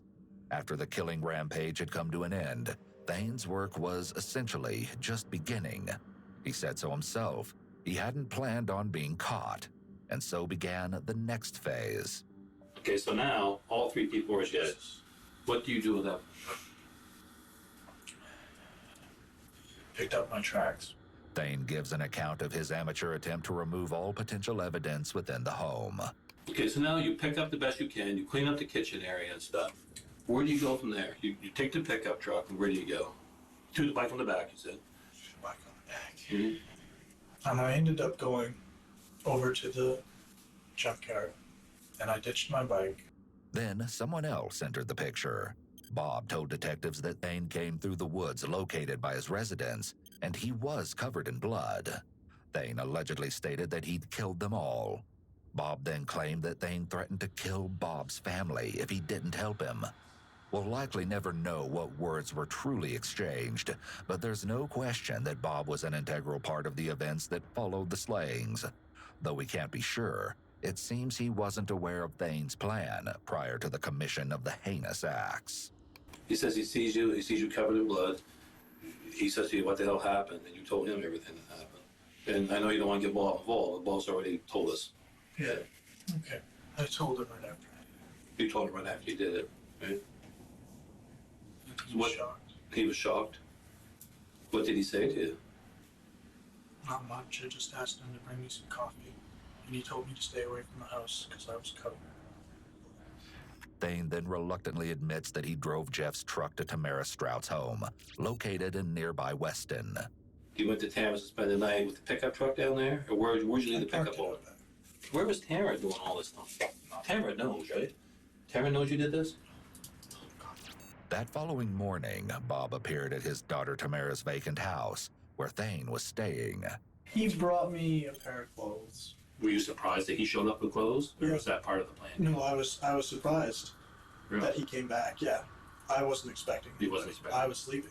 He thought he wanted to change the clothes. I was covered in blood. Right. What was Bob's role in this thing? No. I mean, simply that he knew. He didn't want to see me go down for it, and that's all. Yeah. Did he say that to you, or are you just thinking that? Did he tell you we have to go burn the truck now, or was that your idea? Or did he say we gotta get rid of that truck, or is it a we thing now? No. I had to get rid of the truck. He just gave me. He just gave you a ride. Trying to nail down a charge of hindering arrest or obstruction of justice for Bob, the detective is probing for what other involvement this possible accomplice may have had in aiding in Thane's crimes. And with his next statement, the detective gets the answer he's looking for. It was, you probably should get the f*** out of here. So he said. Honestly. Yeah, I almost want honesty. He told me I should skip the stay, burn the truck, burn the house. I'm confused a little bit about how that happened. He gave me a ride. Mm-hmm. Obviously, I drove the truck.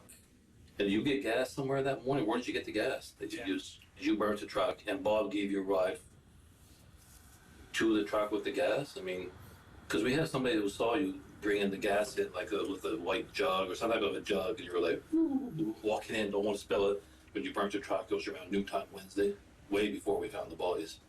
So where'd you go after you burnt the truck? After burning the truck some 15 miles away in the town of Weston, a crucial event took place. Part of Thane's process of getting rid of evidence, or so he thought. When was it that you threw your knife in the pond? On the way back. On the way back from burning the truck? On the way back from Danforth after burning the truck. After the burning truck. Can you tell us where that pond is? You don't know, or you can't tell us? It's in a swamp. Bob's taking us now to that swamp area. I want to make sure that we want to find that knife, obviously. True. I mean, I know it's evidence, but if I'm admitting my guilt... But we would like to have full closure. So. I couldn't tell you where it is. I might be able to show you where it is. The detective, who has mostly been observing and taking notes, now asks an important question, one that brings this case to an even more hideous reality. You had killed Jeff, Jason, and Jesse. Jesse is Bob's grandson. It's important to note that Jesse is not Bob's biological grandson. Bob's daughter Tamara had a teenage daughter with Jeff, but Jesse's mother was a woman named Jamie Merrill. Given how the detectives are referring to Jesse as Bob's grandson, he may have still treated him as such, though this has not been publicly confirmed.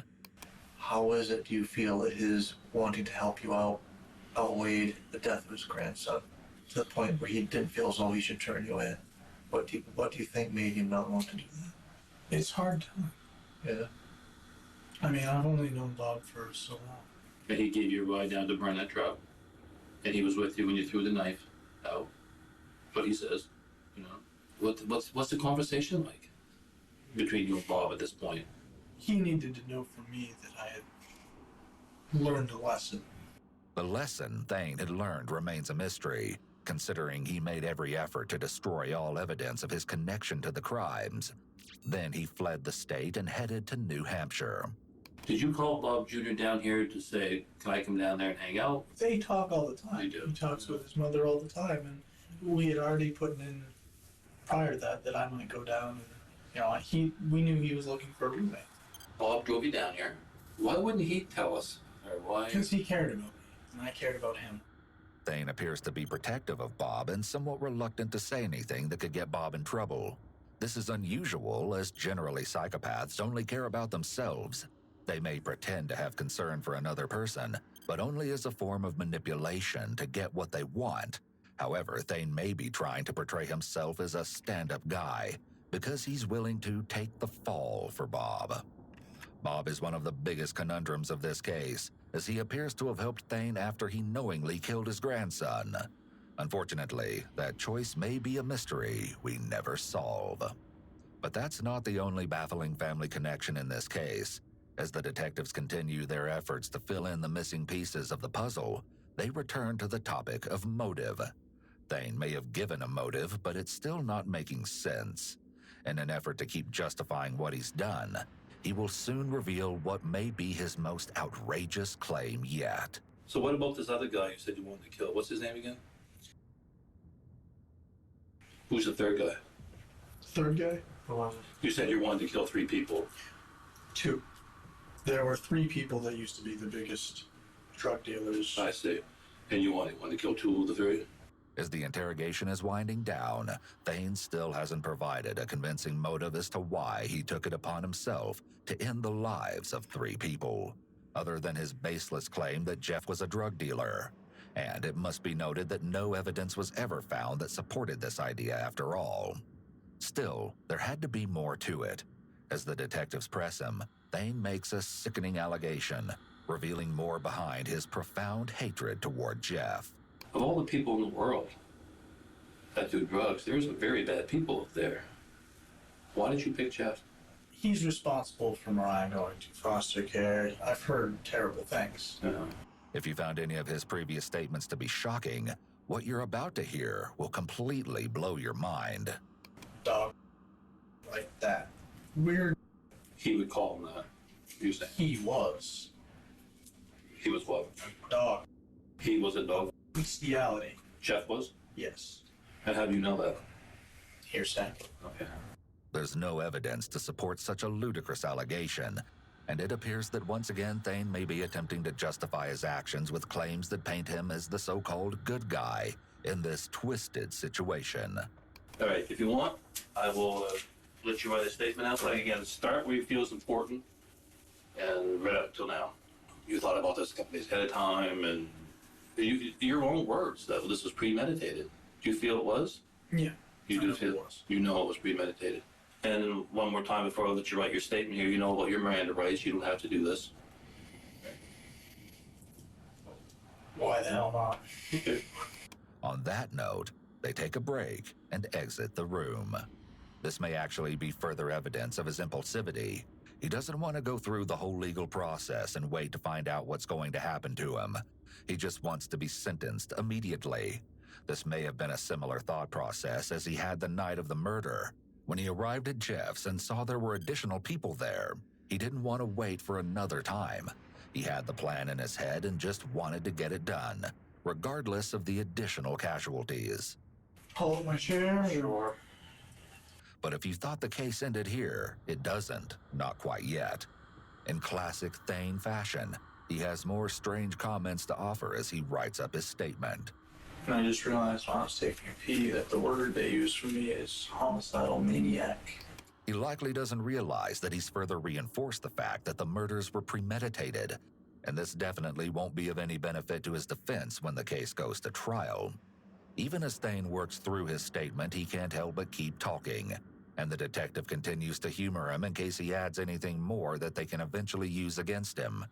And of course, he does. Honestly, I did it to test myself. To test yourself? What type of test was that? I don't know. To see if I was proficient. I told you I spent my childhood wanting to be a soldier. You wanted to be a soldier your whole childhood. Yeah. So this is like a test for you to see if you're proficient? Essentially. Yeah. How do you think you did? Other than getting me coming into your life, you didn't expect on that.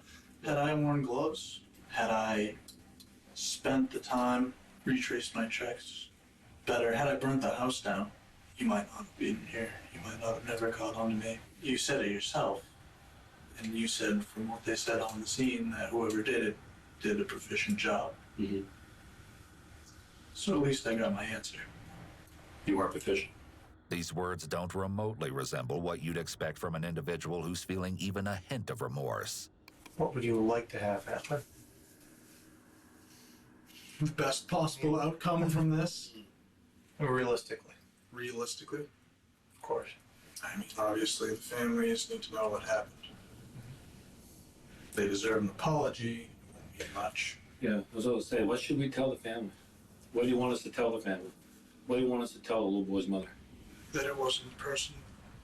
Obviously, his statement couldn't provide so much as a shred of comfort. And even at the end, Thane still tries to rationalize his actions. Anything in closing you want to say? I know sorry's not good enough. I know. But you can throw it out there. Best possible outcome, honestly. That good things could grow where evil was destroyed. You might not see it like that, but it's quite possible that these families will now become closer, or stronger where they weren't. That maybe those children might be better growing up without their father. From what I understand, he wasn't necessarily their biological father, and wasn't necessarily a good man. As for the boy, he was so young. Too young. From what I understand, he too was well on his way to Thomaston. Further. As for me, I have a feeling what's going to happen is I'm either going to die in prison or be committed to a death sentence. I still have a lot of good nature to me. And I could still be used for good purposes. Gardening or otherwise. I still have a love for things that grow. I still have dreams. And with that, it's clear that the detectives have reached the limit when it comes to useful information Thane is willing to provide. Finally, Thane's monologue must come to an end. I guess we're ready. Is anything else? I'll take your coffee. But, they're going to arrest you for being a fugitive from justice. Okay. You're going to be charged with 3 counts of murder from the state of Maine. All right. Could I maybe finish my coffee? No, it's not. Okay. Okay. Good luck to you. May God have mercy on your soul. Okay. In addition to his murder charges, Thane was charged with a count of arson. He waived extradition and returned to Maine. In keeping with his behavior so far, the legal proceedings that followed Thane's arrest were anything but standard. Despite his detailed confession, he initially entered a plea of not guilty to each of his charges. Then, in May of 2011, there was a final twist. Thane had a change of heart and amended his not guilty pleas to not criminally responsible by reason of insanity. It came as quite a surprise, based on a statement he made during his interrogation. I'm not pleading for insanity, don't worry. As a result, he was granted a two-phase trial. Phase 1 produced guilty verdicts on each count. As for Phase 2, the jury found Thane to have been criminally responsible on all counts. He received 3 life sentences for the murders, in addition to 15 years for arson. And despite multiple attempts to get his conviction overturned or have his case reviewed, Thane has not had any success. He remains exactly where he should be, in a small prison cell where he can reflect on the 3 lives he so callously stole. But you must be wondering what became of Bob Strout.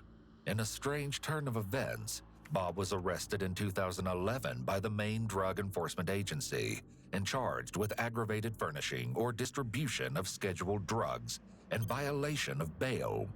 According to police, Bob allegedly furnished oxycodone to his grandson on 5 occasions. As far as his part in helping Thane, Bob was convicted in 2012 and found guilty of hindering apprehension and arson. He was sentenced to 10 years in prison.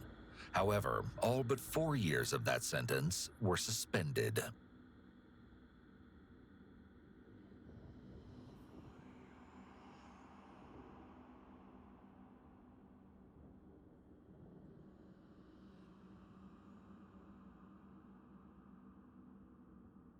At first, I wasn't wanting to. We attacked her.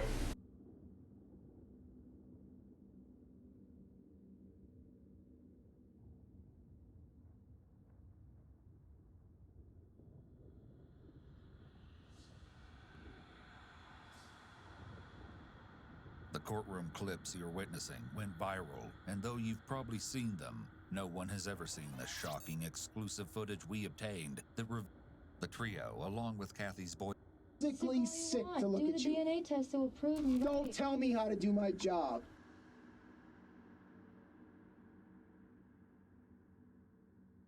When you look 20 at 45.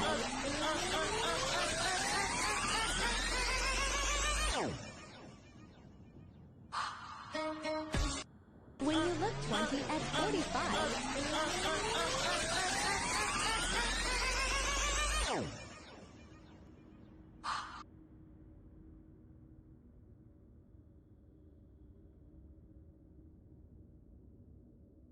Hi VOD channel, how you guys doing? And welcome.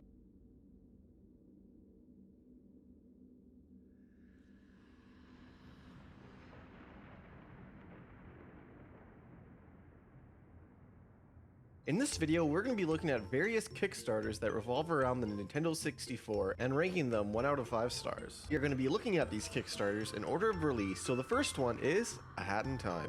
We're making a whole new game called A Hat in Time. A Hat in Time is a platformer collectathon in the style of WarWare and Nintendo games on the Nintendo 64.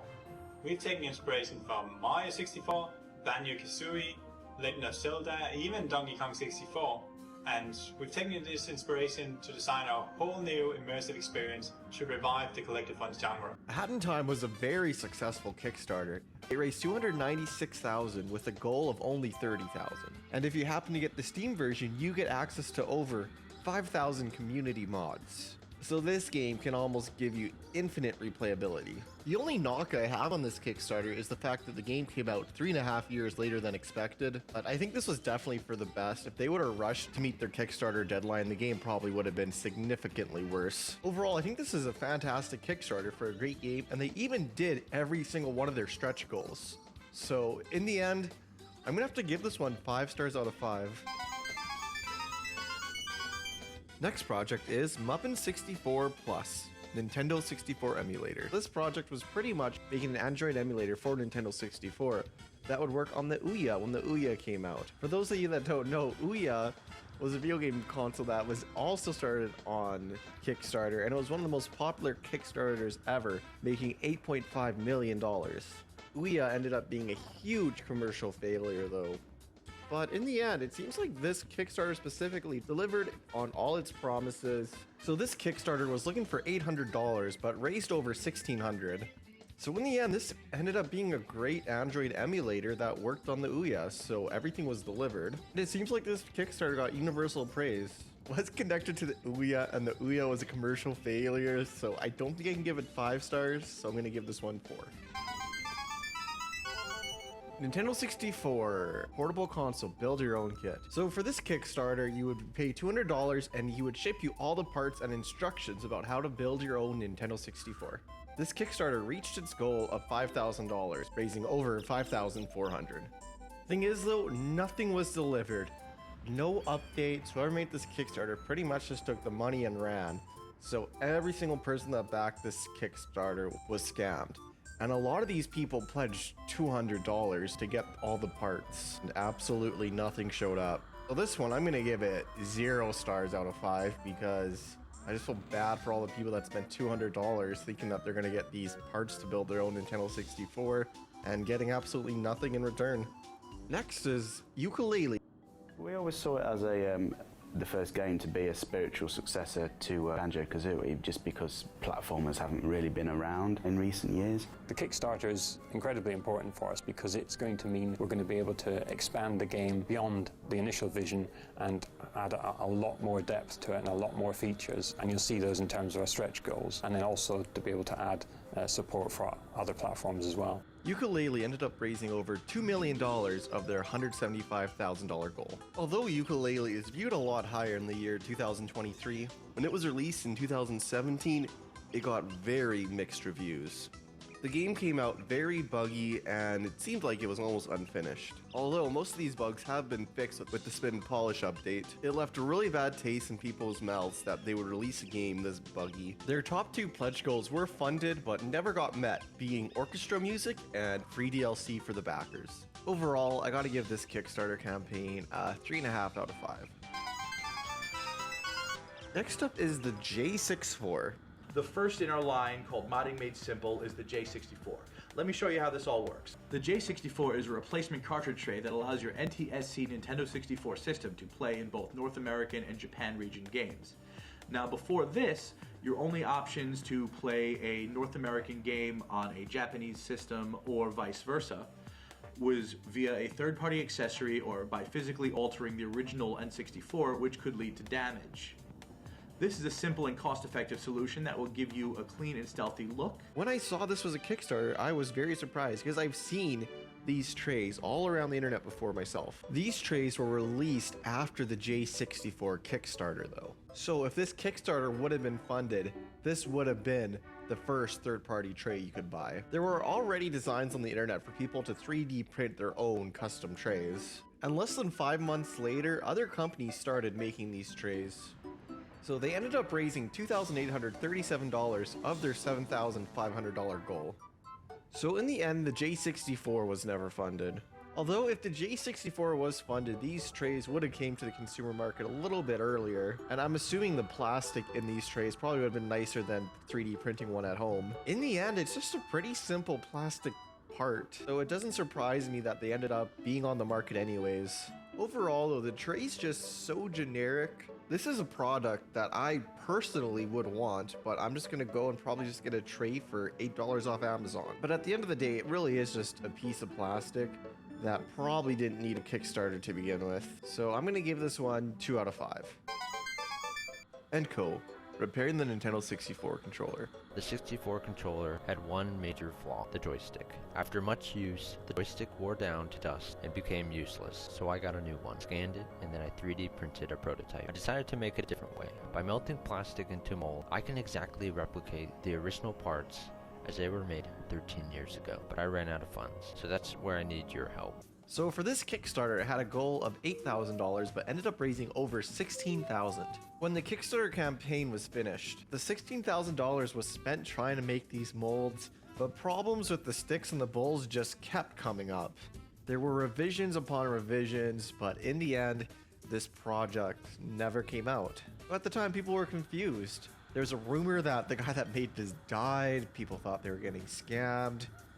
But 5 years later, he was able to save up enough money to give everybody a refund. In the end, this guy bit off more than he could chew. He did end up saving up money to pay everybody back, but the money that was given to him, he did use on the molds and everything, and he did really want to make this project. But at the end of the day, it was just a little bit too much to get the parts perfectly. Saying that though, I gotta give this 1 out of 5 stars. Now for the Nintendo 64 Anthology, the Ultimate Book.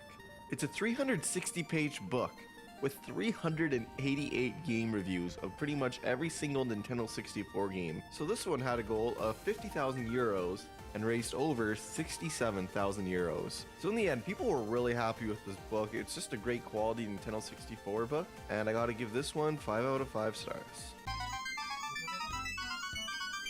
The next Kickstarter we're going to be looking at is 3D printed portable Nintendo 64s. Based off of this design, I am building different types of portable Nintendo 64s. This is one I'm actually selling currently, but this will soon go away. And I call them the Prototype portables. This is the first one I made, and you can see like there's a few variations in design here with the D-pad, the C-pad, and like where like the screen and different brightness and volume controls go. But overall, you can see the basic designs of these systems and the cartridge slot on the back. And it plugs into the VGA, and you can get the normal AV out from the N64 itself, and you can play all 4 players on the television. Now, the price range will vary, but they'll be around like $500, $600, and I am selling them whenever, so if anyone messages me and then, hey, they want a portable, and hey, I want this, I will tell you if I can or cannot do it. Like between color, battery life, and like different button placement, then I will tell you the price and like what I want for it, and I'll have them up on eBay at random times. Although these 64s are incredibly cool, this Kickstarter page seemed more like just an advertisement for his eBay listings. The only Kickstarter reward was $15 for the option of buying the systems first when they're ready.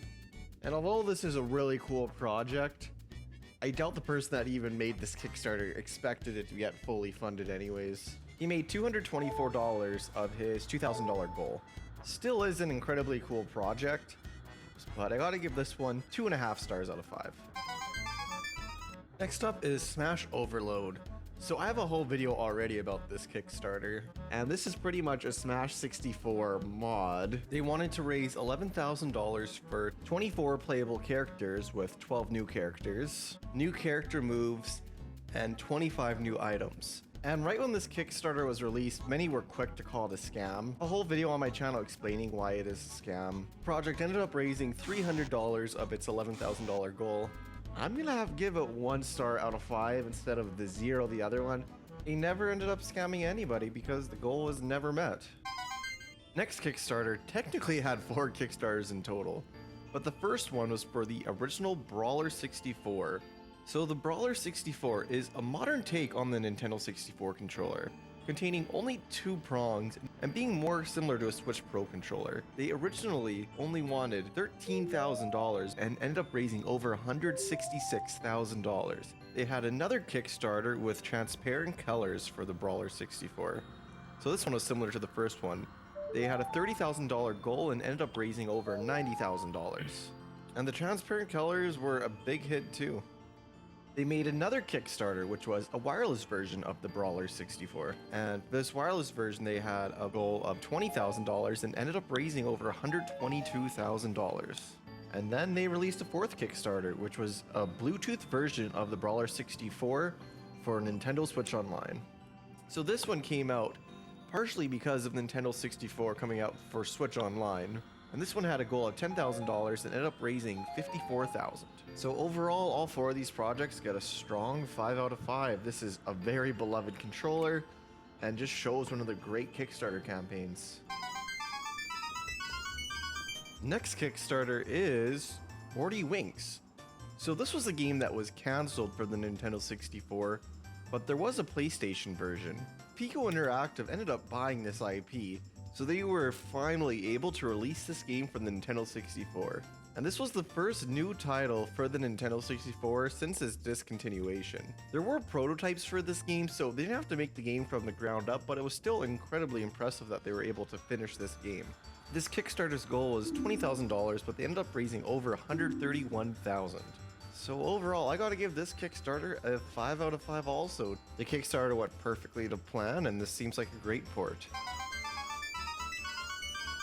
The next Kickstarter is Wii Virtual Console Controller Adapter with full stick correction. So this may just look like a GameCube to Nintendo 64 adapter, but this is much more. It pretty much reverse engineers the stick detection of the GameCube controller and changes it into the precise exact value that it should be for the Nintendo 64 controller. And this adapter comes with different settings for every single different Nintendo 64 Wii Virtual Console game. So this was mainly made for Ocarina of Time speedrunning to get the exact stick values for Wii Virtual Console. This is also known as an ESS adapter because it helps you do extended super slides in Ocarina of Time and Majora's Mask. Overall, he had a $200 goal and ended up raising $600. So overall, I gotta give this one 5 out of 5, and this was just a really cool product that I had no idea about. Ready to continue?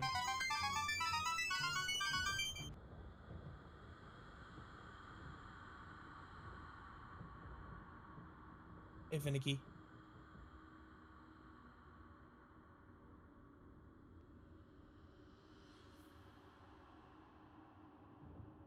Remnant.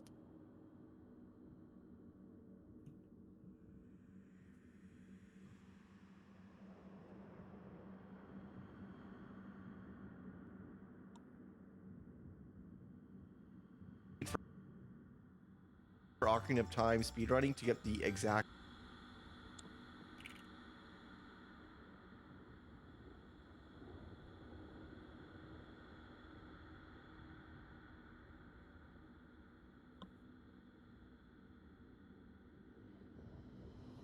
Okie dokie, brokey. Kidding. Do you speak any other language?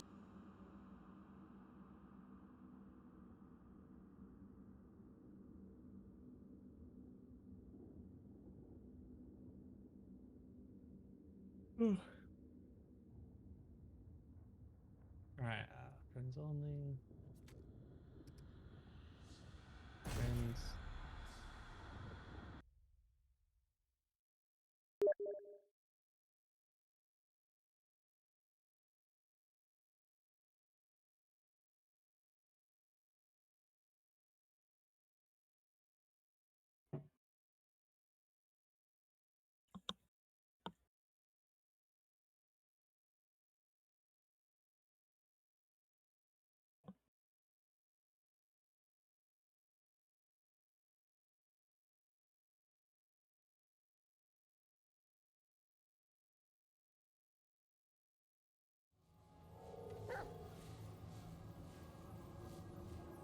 Alright.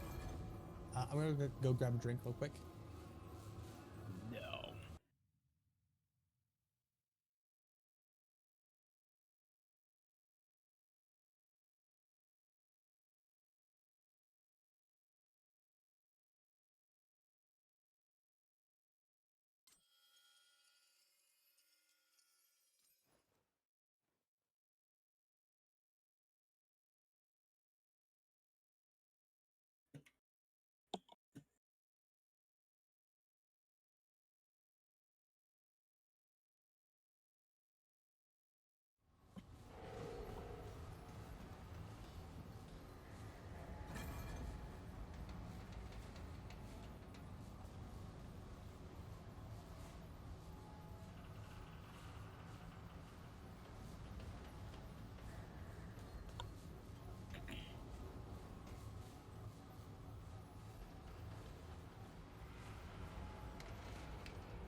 All right, you guys ready?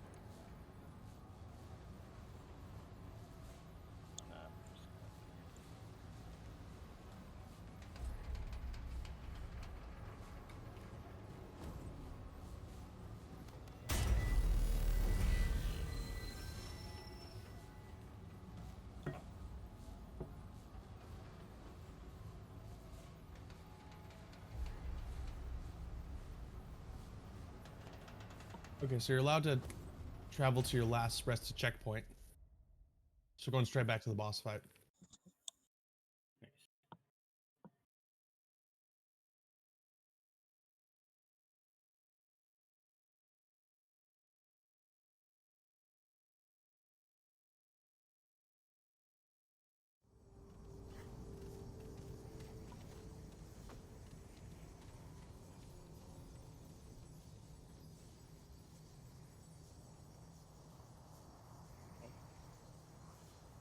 Oh, you just went straight in.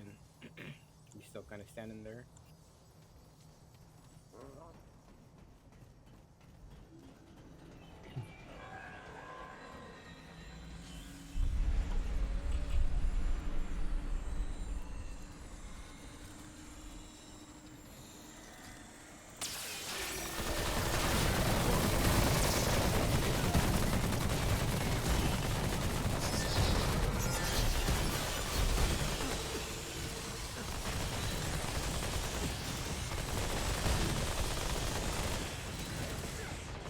Damn it.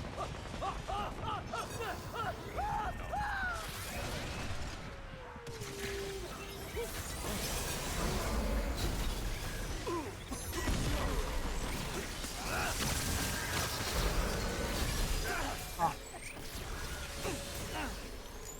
Damn it. Thanks a lot.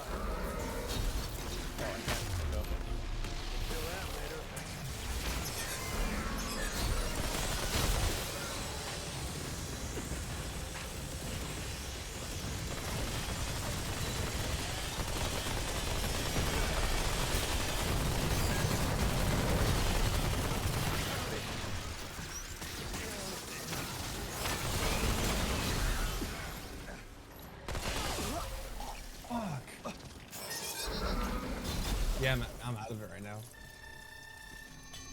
Did you hit here?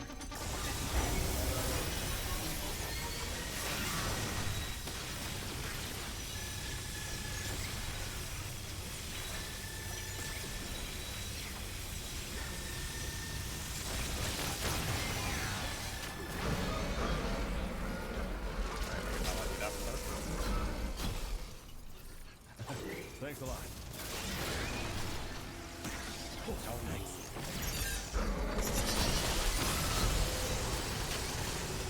Fuck no!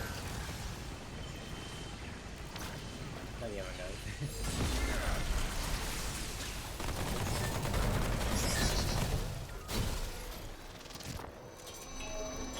I don't know what this is.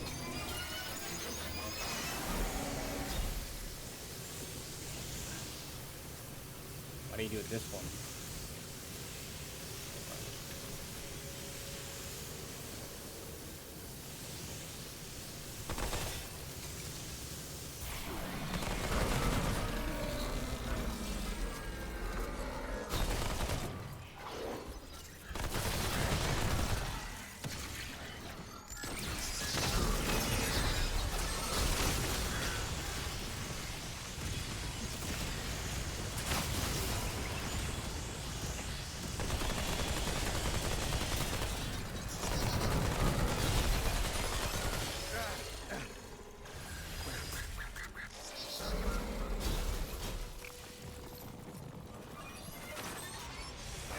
Oh, that hit.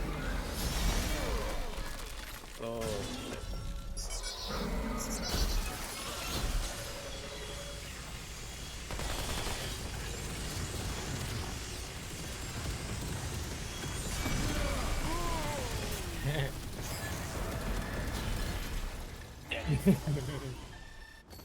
Fucking obliterated.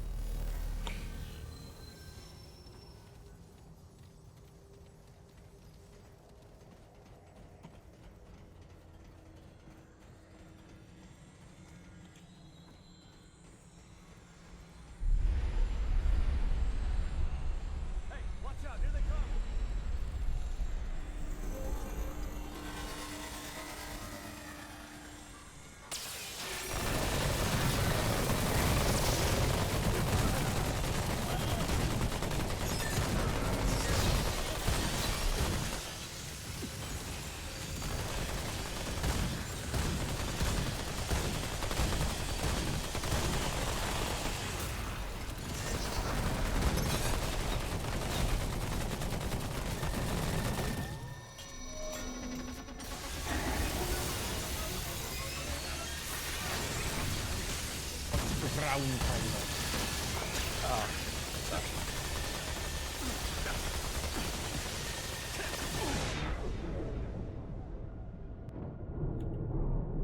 What the fuck?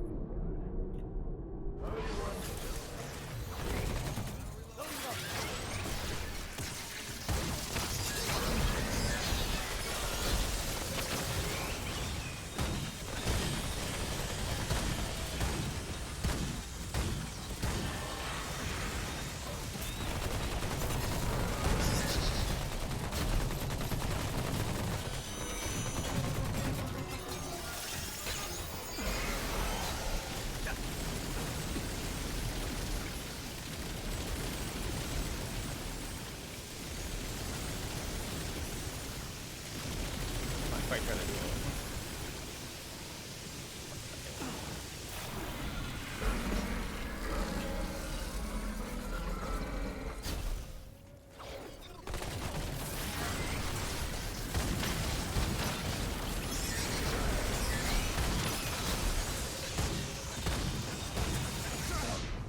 What's that?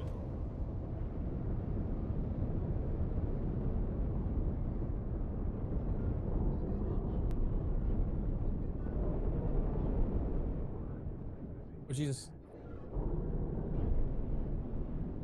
Oh, he's shooting lasers.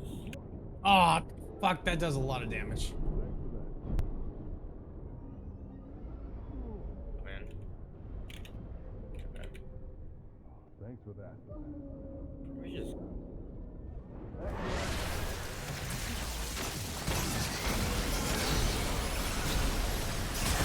Got him.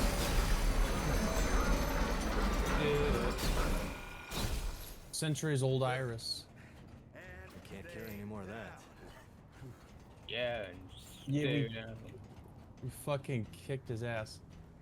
There's no independent power source that you can find, but it hums with energy. Light shines from within, though, as though a star that powers the Nerud gives life to everything within its walls. There's not enough to create a star. The vast energy that then has to be stored, transferred, utilized. Can a god create a power source so potent that he cannot harness it? I do not know, but for a brief time, the Jazir had just done that.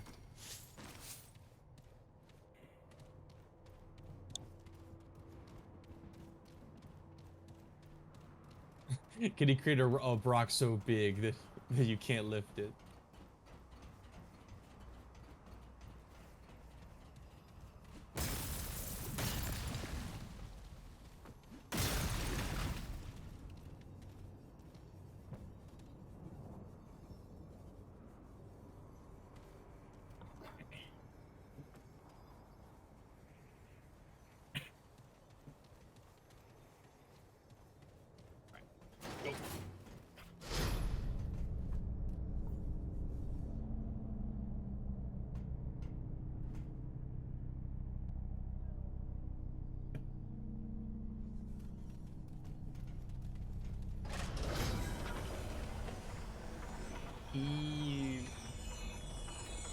I don't like this weird bendy metal.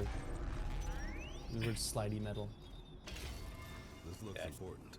Seeker's key of secrecy. Secret key of secrecy.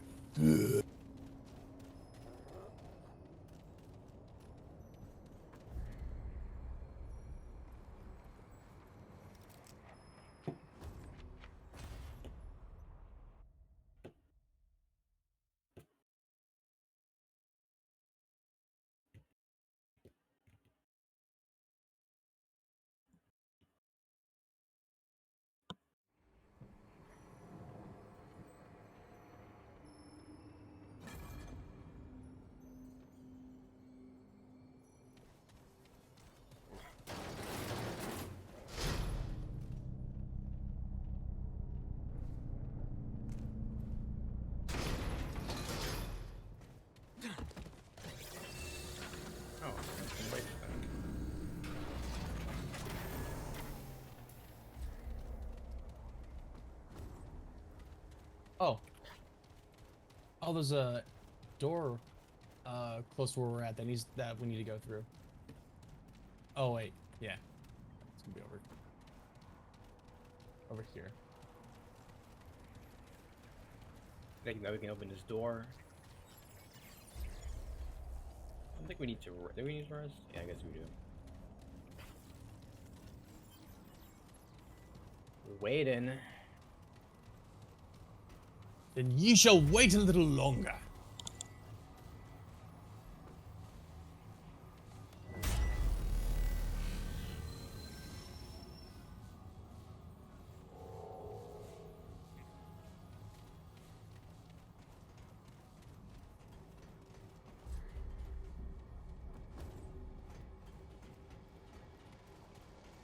Let's see.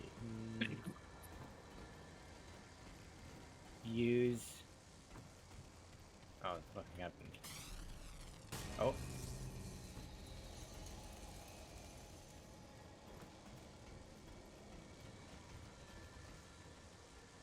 Use.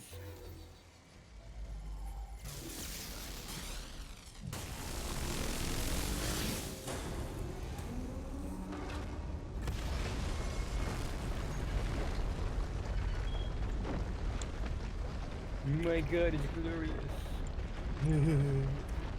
No, my god is glorious. Your god sucks. Just kidding.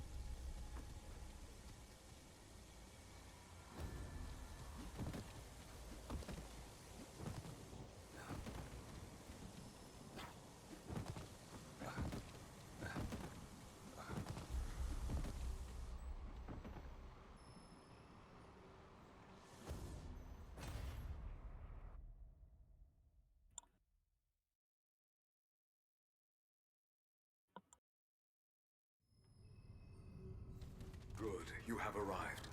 Proceed to the elevator. Once you shut down the core, I will gain access and save Narud.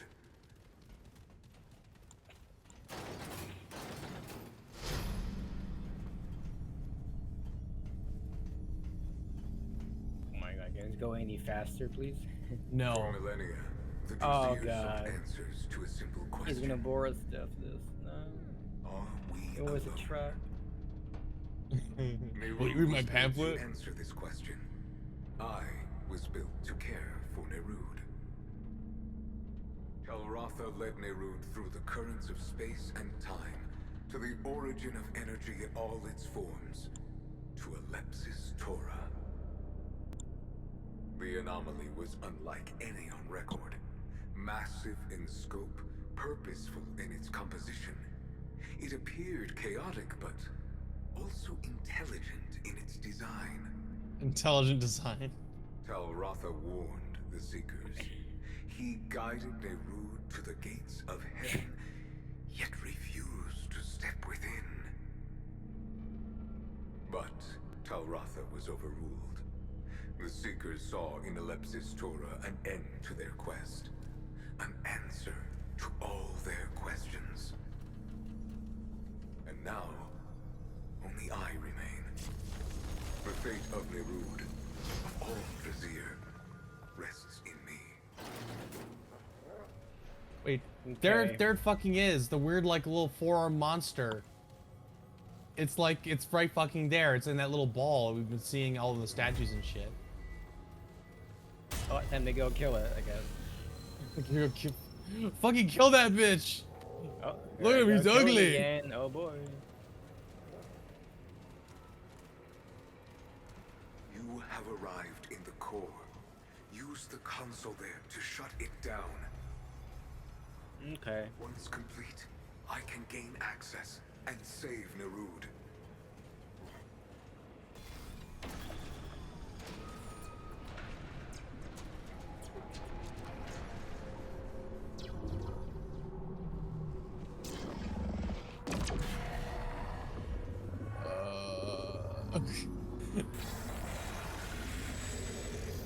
The fuck you think you're doing? It's your god. Get out of here! Oh, there you go. Shoot him in his orb.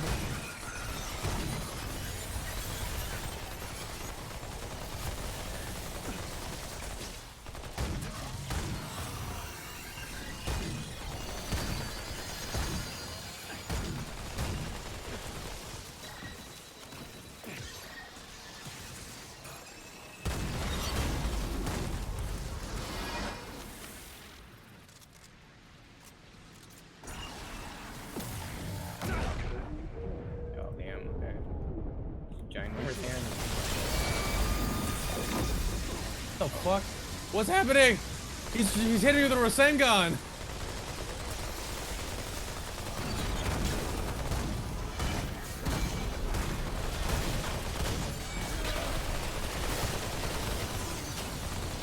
I am suppressed. I don't know what that means.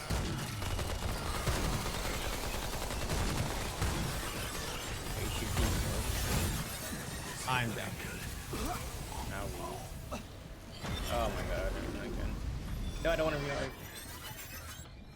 I want to take my own skin.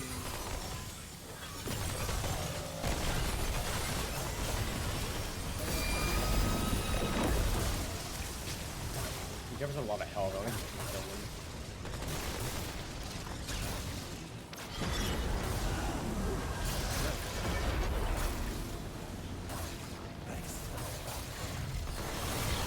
Are they playing a fucking hurdy-gurdy for this boss fight? That's fucking sick.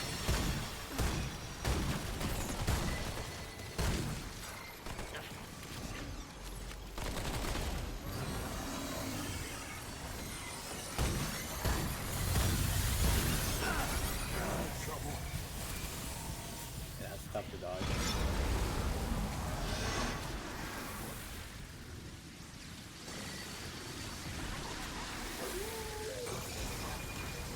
Aw.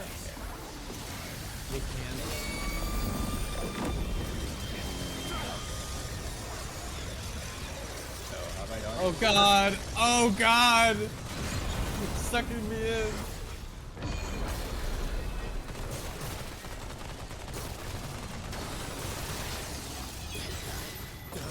Oh, that's a new attack. Alright, heal myself. Heal yourself literally killed it. What's the first round button? Go. That.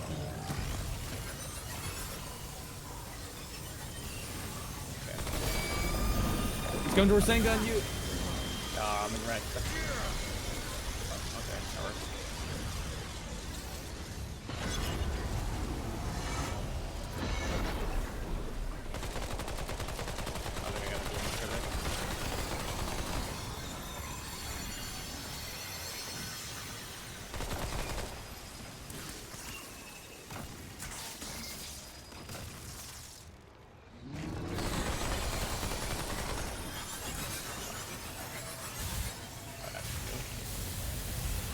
Okay. Oh, that did a lot of damage now. Crap. Oh, okay. Alright.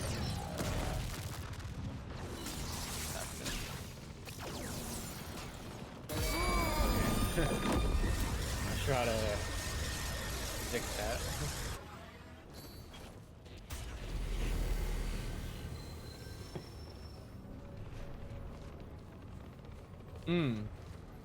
Let's go again. Oh boy, here we go, killing God again. He's getting the damn fight.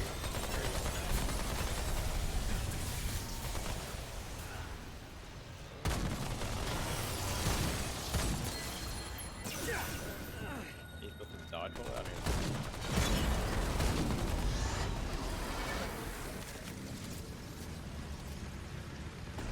The ground.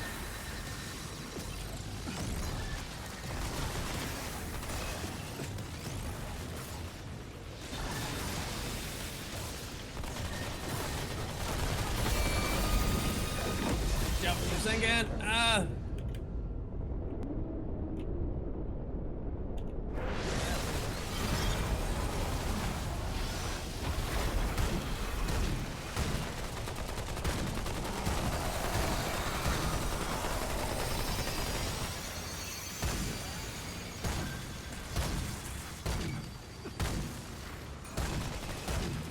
Away from me.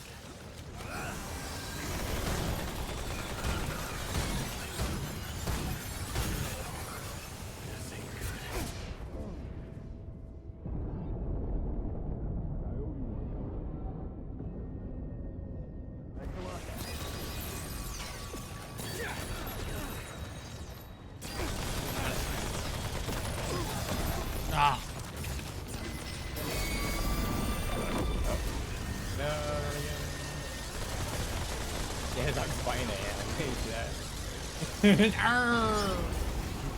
I see that. He's chewing on his wrist. I don't know what counts as a safe time to do it. That works.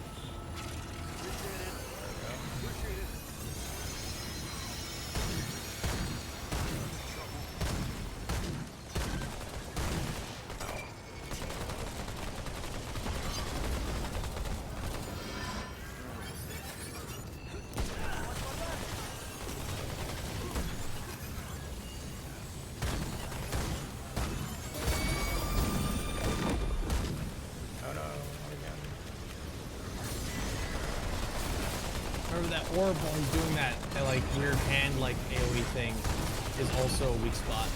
Yeah.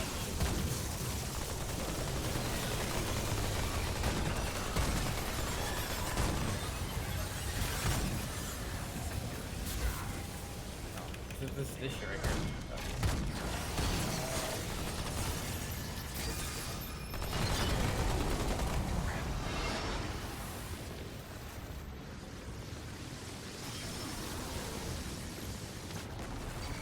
Ow.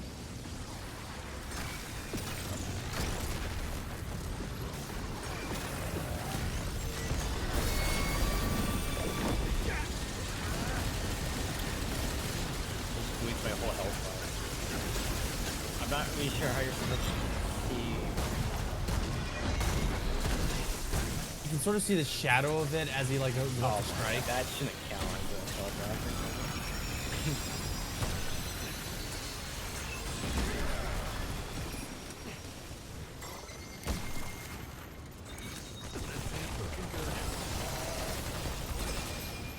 Oh, I fell off. Oh, I died anyways. I died as I was falling off.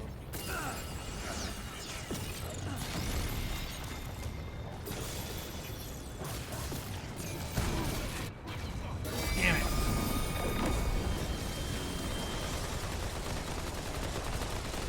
That does damage. Yeah. Everything in the hand. Yeah, like the orb, like no matter how he's using it, it's always crit damage.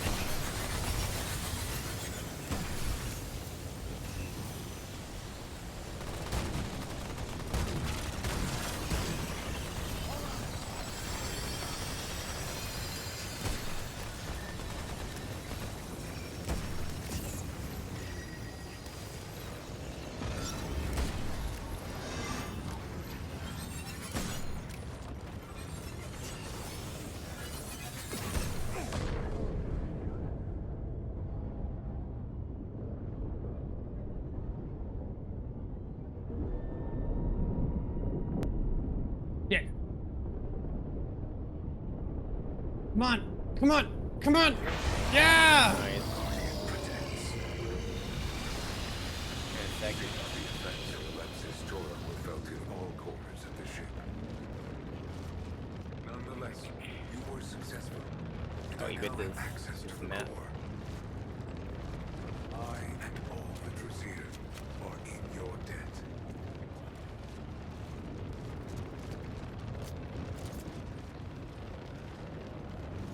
So what have we done exactly?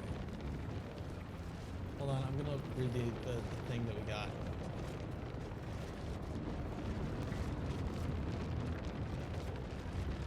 Edolan shard.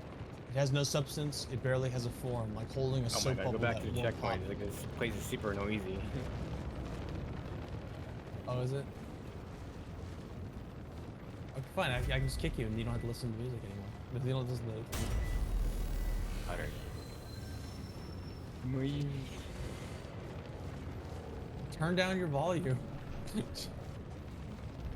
Turn it down. All right, fine. But I want to read the thing before we turn it in or use it.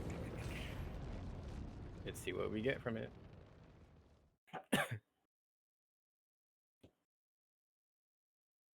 Oh, should we actually go and talk to the guy? The custodian. Oh yeah, maybe. Yeah, we didn't actually like ask him any questions or like get a reward out of him. We should probably go. Look, I'm gonna look at the thing. I'm gonna read the item. Just give me a second. Inventory quest.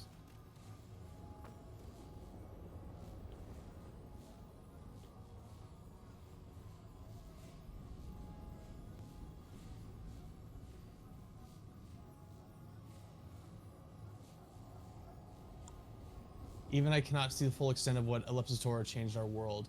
The lifeless were given life, the living, death, and the dead became something I do not wholly understand. Huh, weird. Alright, let's go see if we can talk to that that guy. Talk to the custodian.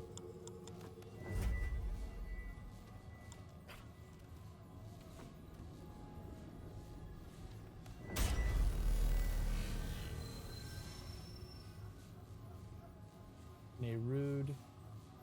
Ascension Spire. No. Terminus Station. Threshold of the Unknown or Sentinels. No. Spectrum. Where was he at? Was he was next to the Threshold of the Unknown, right? What, the custodian? Yeah. He was in the Phantom Wasteland or something like that.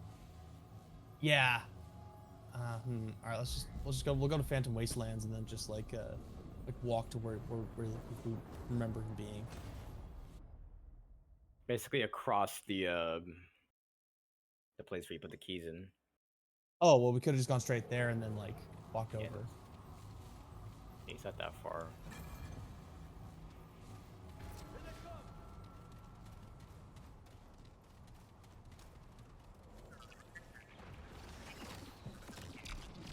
Wait, why are we still outside the fucking black hole?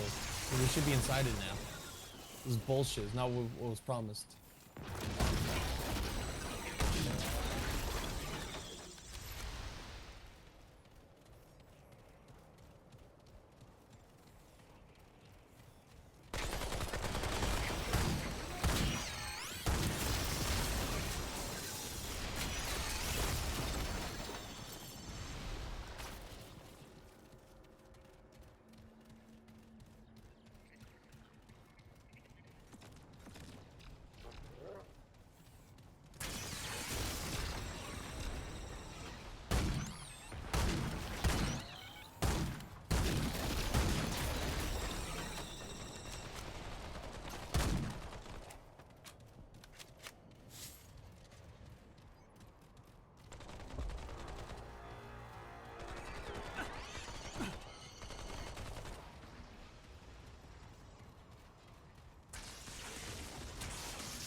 Wait, why didn't you attend my affairs?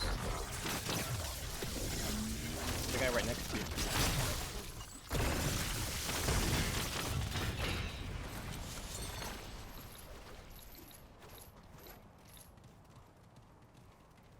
It should be right here.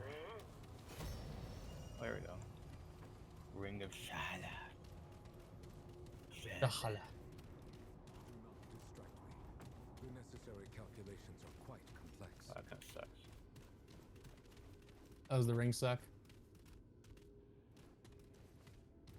Centuries ago, the custodian was designed to care for us, took control of the Neru's core functionality, and turned our own machines against us. It was a failure we should have foreseen and took steps to prevent afterwards. During the conflict, however, the pit were, for lack of a better term, ecstatic.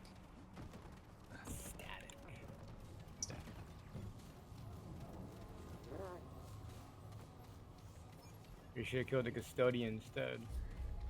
Originally designed to subdue livestock for transport, the Feder used this technology to great effect when the previous version of the custodian turned against the Drazier.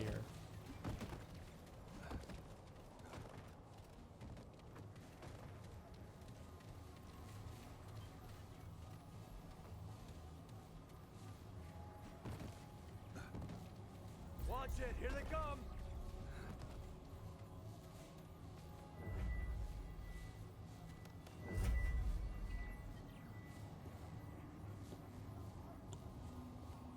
Perfect. Touch the damn stone. Touch the stone. Touch the stone. Touch the stone. There we go.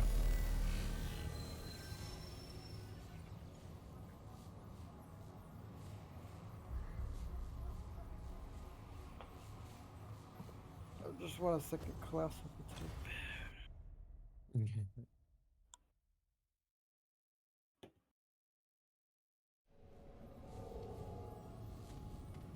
Or back here, okay.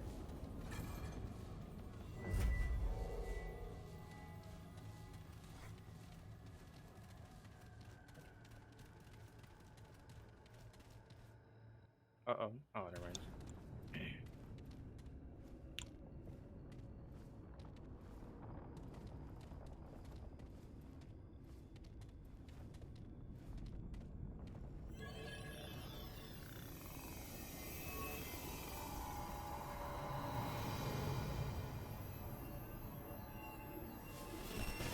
It is I. You have done well. Clementine's trust is well founded. Twice the corruption infected the system. Containment was the most efficient response. Preserve the irregularity for later inquiry. But it festered, grew beyond my sight, and corrupted the core. Even so, it might yet have been contained had the destroyer not eliminated this realm's guardian. The labyrinth became unprotected, and my resources stretched thin. With the destroyer as conduit, the corruption spread unchecked from the core to countless realms. I purged the labyrinth.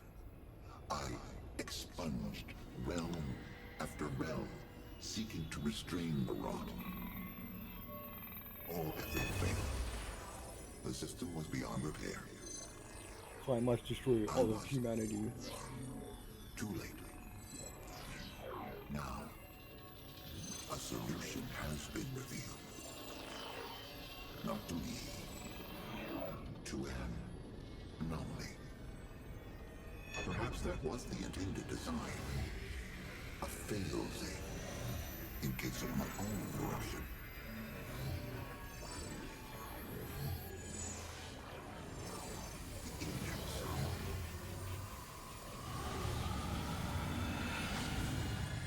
And how does this help us exactly? With the index, 2 new probabilities emerge. Oh, that's good, right? Well, the first probability is that the root wins, so yeah. The corruption is everywhere, but it originates from a single source, a single realm. The labyrinth holds all doors and infinite possibilities.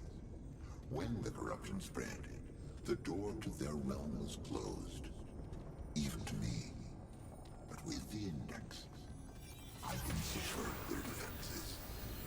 From here, it is possible to purge the corruption. That means we killed it, right? The root? All of them this time. For good.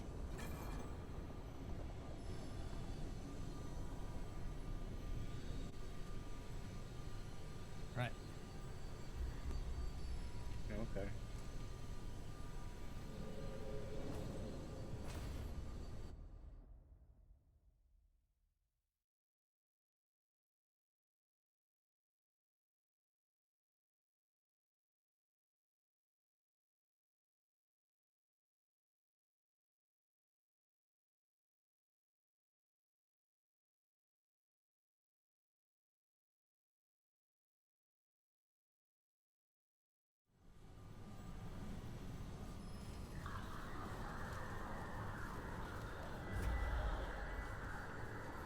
Ashen Wasteland. Ashen one. The finale bossy.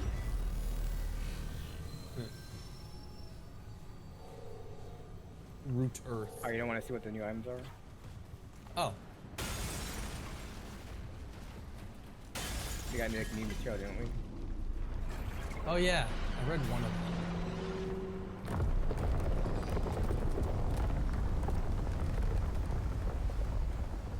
You This place is gross. This isn't looking good.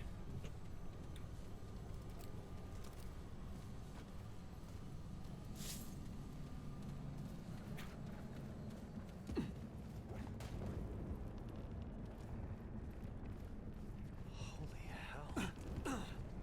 This looks like Earth, but much worse. It's like a different Earth-like planet. Like they have 4 trucks here.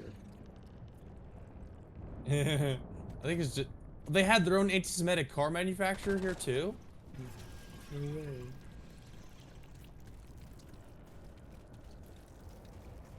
All that proves is the Jews are indeed part of the New World. No. They too have been here.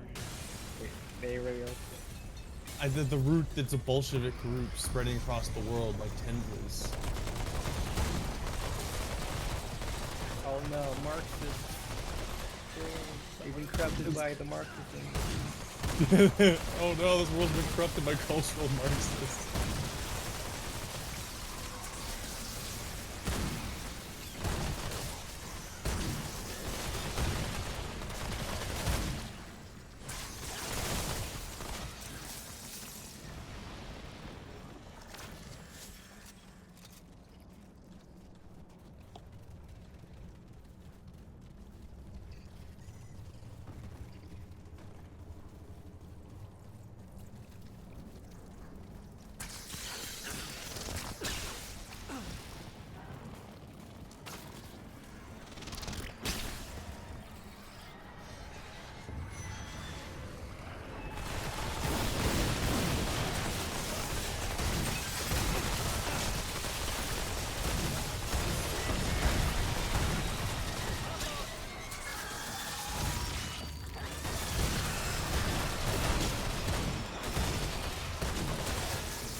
Check went right above us.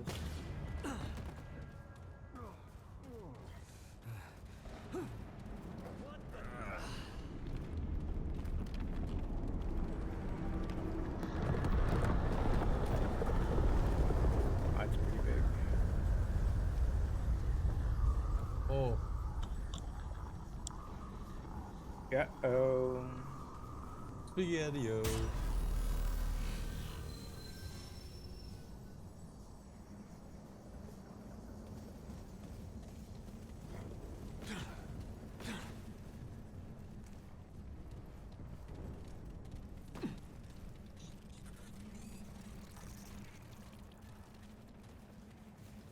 Oh, bug gate right up the gate. I'm guessing Yes. it's to fight that boss.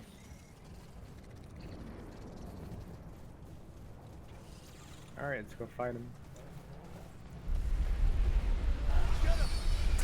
Let's get him. Oh, they're getting me. That's the opposite of what I wanted. Look at them, not me.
Oh, there's a mini boss.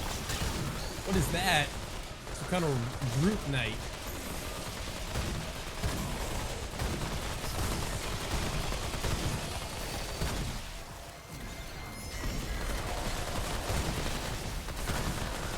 Oh, okay.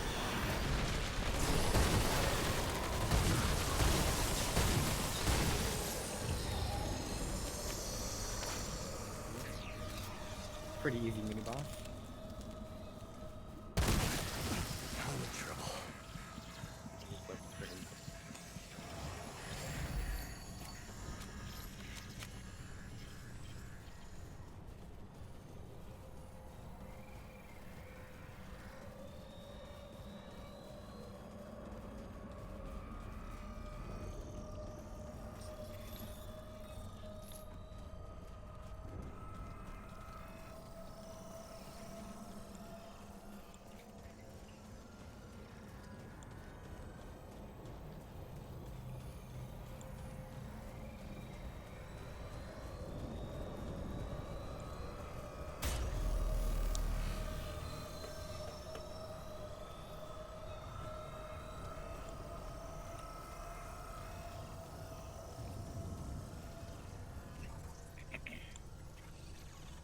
Ooh, some chests.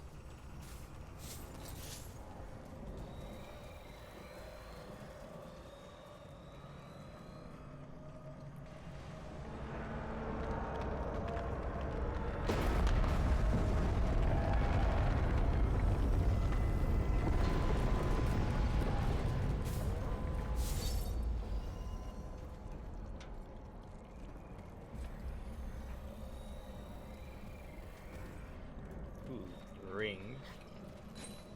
Or amulet. Ankh of Power.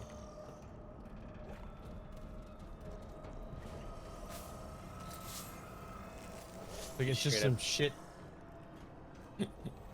Straight up free damage, look at that. Holy shit. It's free damage.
Ring. Use purple. Dying Ember. Ooh, that's actually kind of interesting. Your melee hits have lifesteal. Ooh.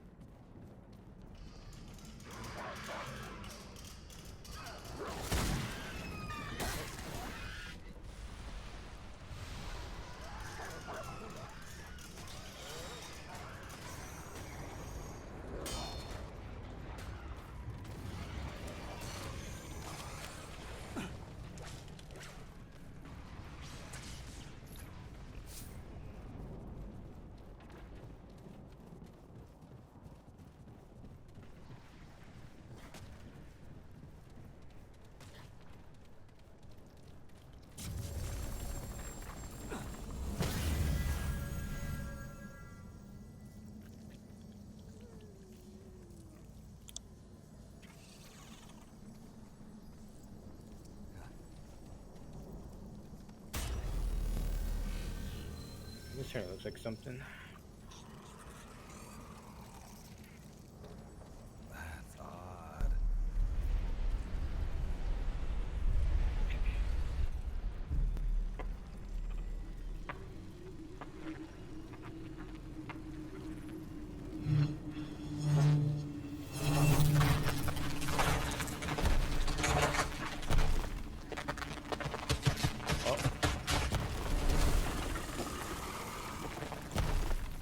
It's a tree Cthulhu. Cthulhu Zulu. Cancer. Boss is so cancer. This boss is literally cancer.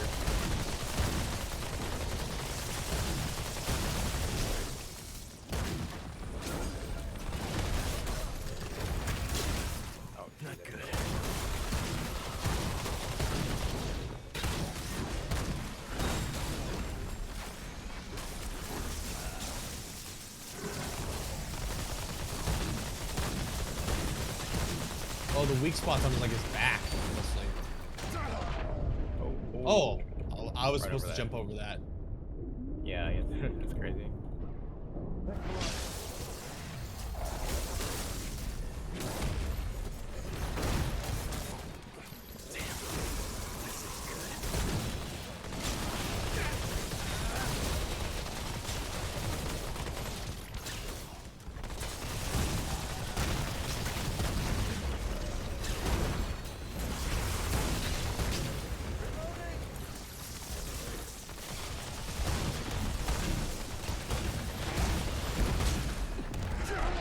What? Alright, so we need a shockwave.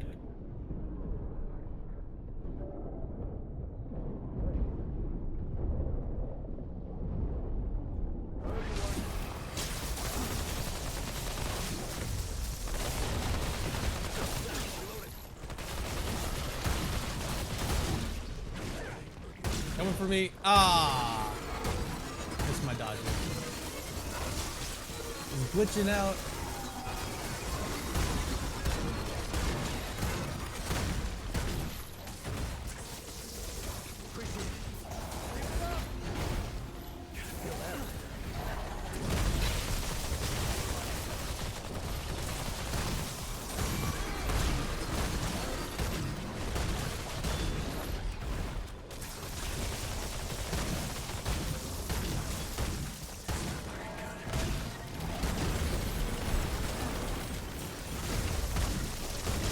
Watch out for the big tree. It's gonna start shooting. Ah, that guy. The tree's shooting at him. Yeah. Nice. Out of room.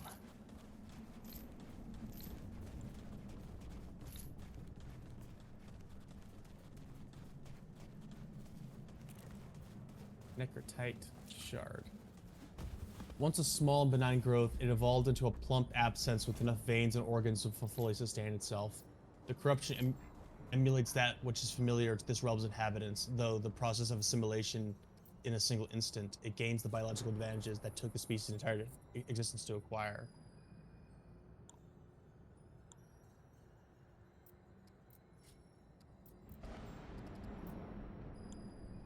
Yeah, no room for that.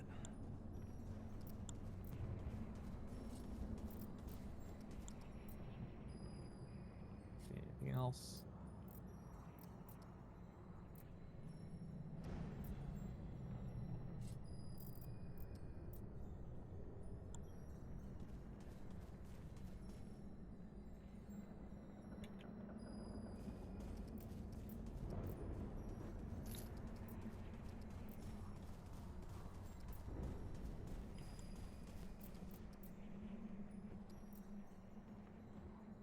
Huh? I guess we can't answer it. Why not? There you go. There we go. Your fat ass was in the way, that's why. It's true, it's gotten bigger. Dunk and dunk.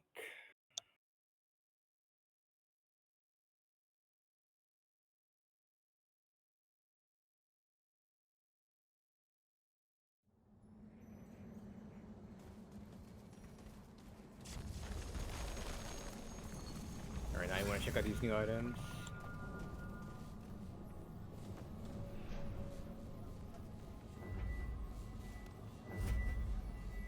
Oh, did you want to go back to Ward 13? Yeah, I have like a bunch of new items, I think. Perfect. Touch the crystal. Touch the crystal.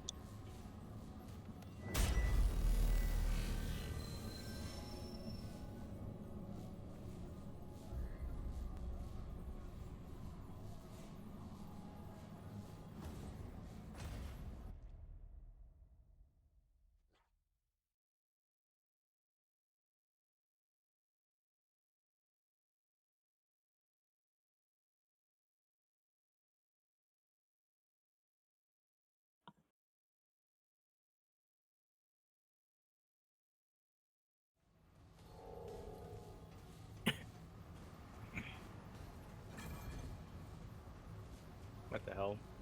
Wait, she. No.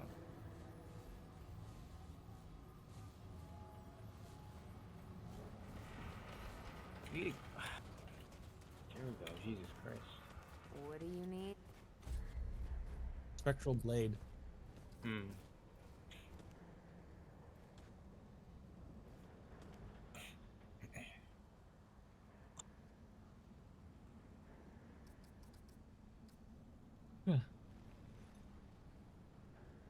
Prismatic driver for a security team.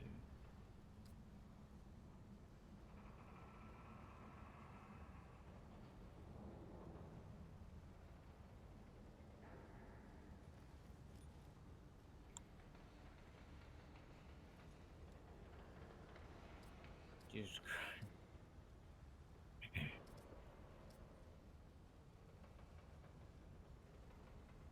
Move along, traveler. I'm a busy woman. How goes it, friend? I still can't upgrade my main weapon. Sucks.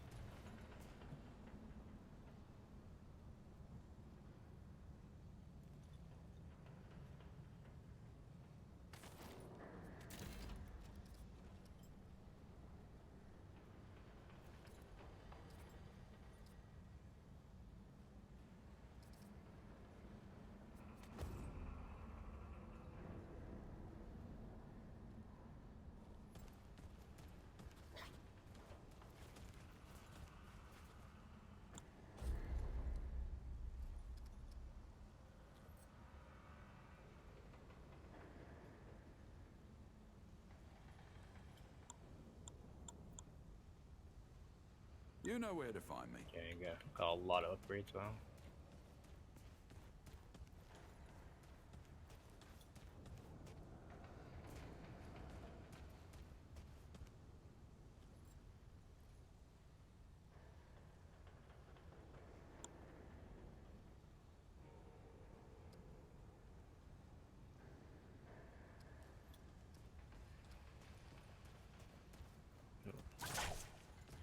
All right. He just like looked at me after I hit him with the staff, and then he just like I couldn't talk to him. He just stared at me, and then he just turned it back around. All right, let's go back. All right. Take care, my friend.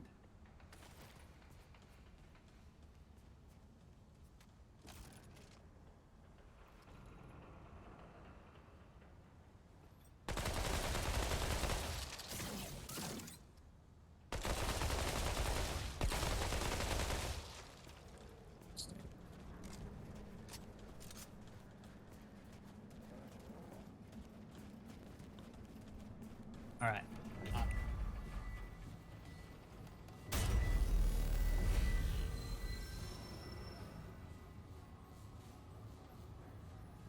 Corrupted Harbor. Root Earth. Corrupted Harbor checkpoint. Yes.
dog not gonna get you? Oh. Thanks. Thank you. Feel that later.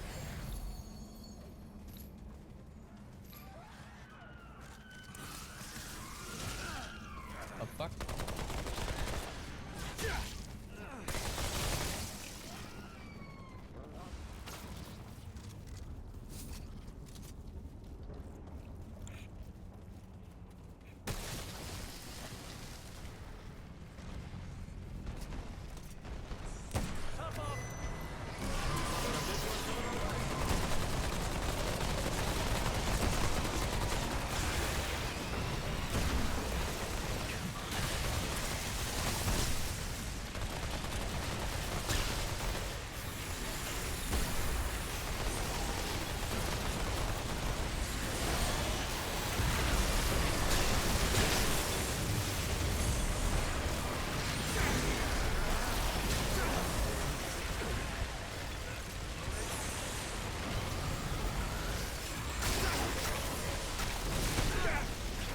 The mini boss.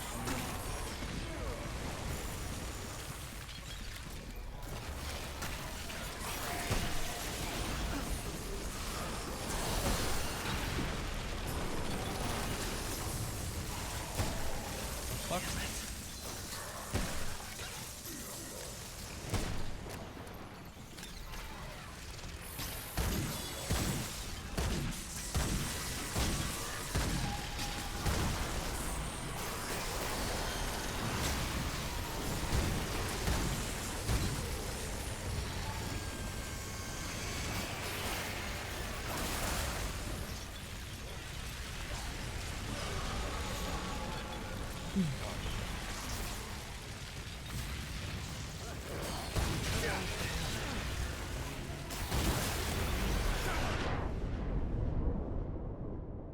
Shit.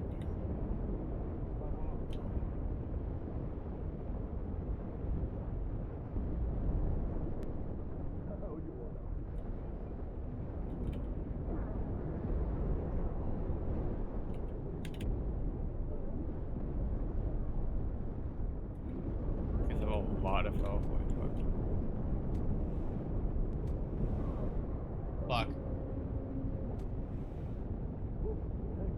Guys, oh, these guys are such damage sponges, holy crap.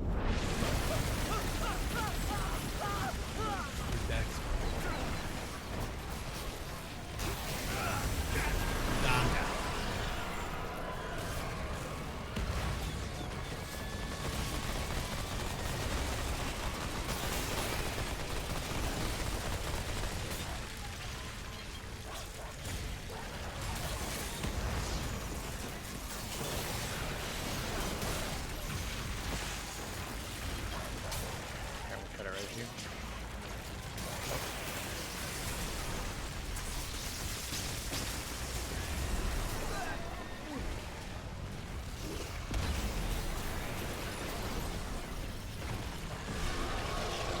Won't let me do anything. Oh, I'm just stun locked.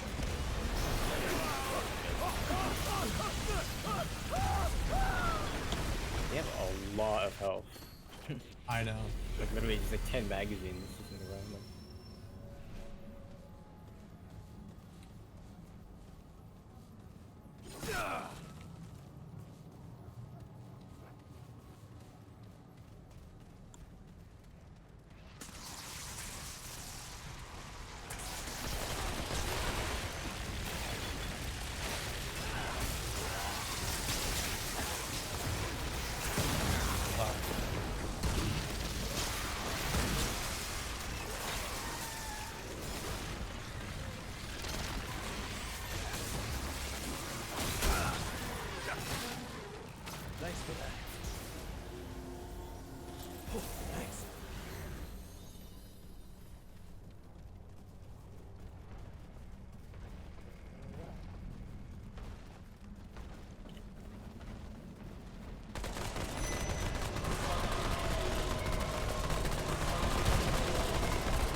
shitload of damage. It doesn't even do anything.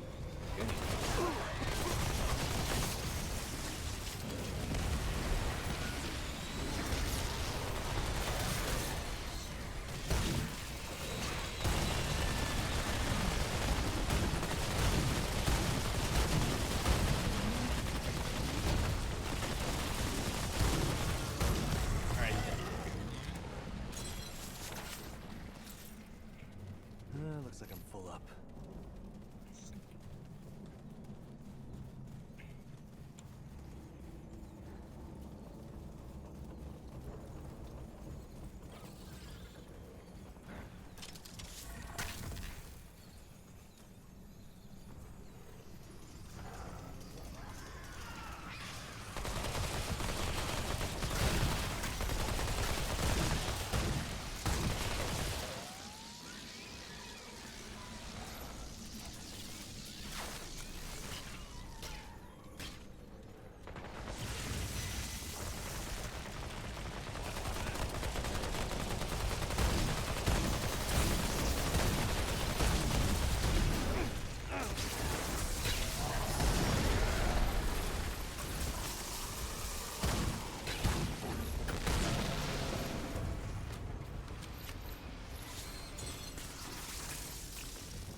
Stop spotting him.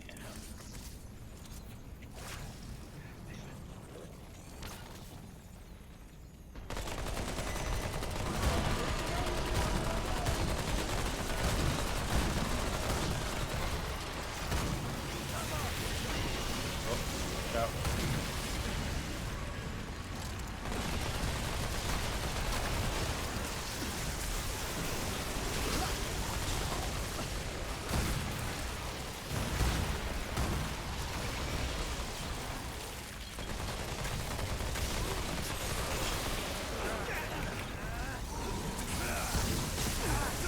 Oh.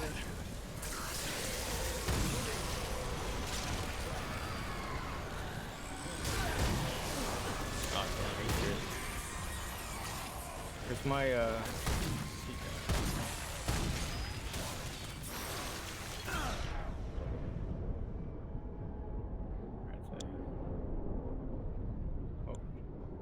dog res me. Oh my god, that's bullshit right there.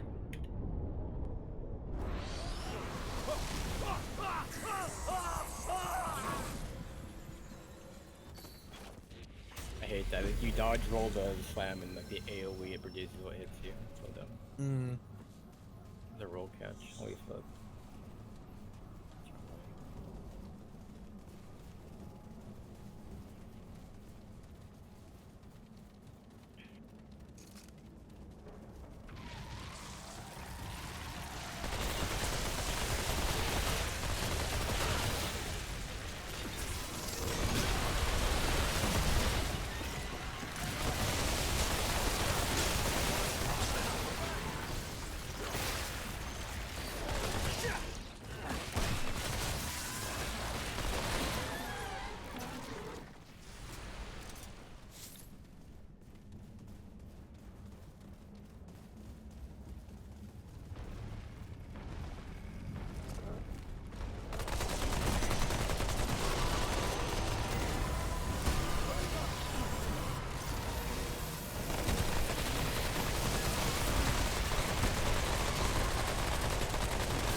sort of stun lock it.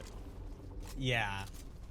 They go down real quick if you just if like you have multiple concentrating on the weak spot, but like it's all the ads that makes it hard to actually focus on them.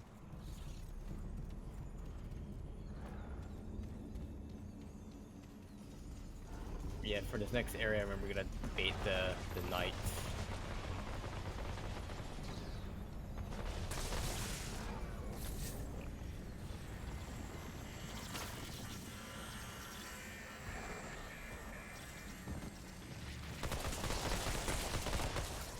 There's a big dude here.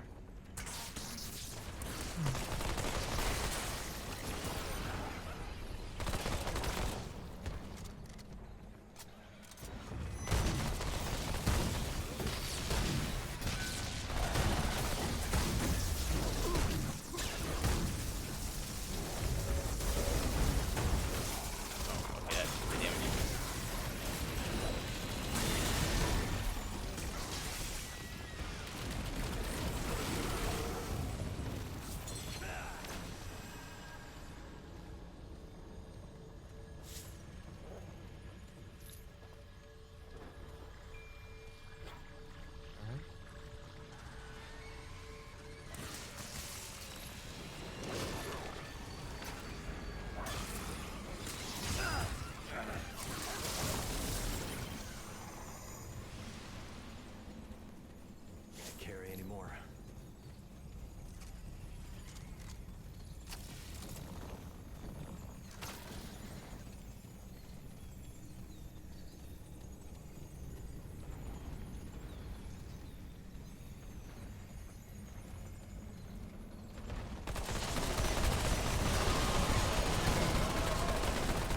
There's a night dude coming in.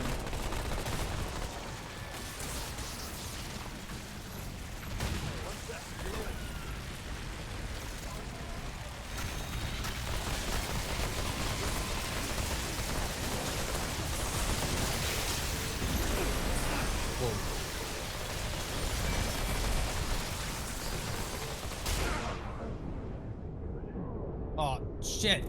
Gotta reload. Oh, reload. Ah, fuck!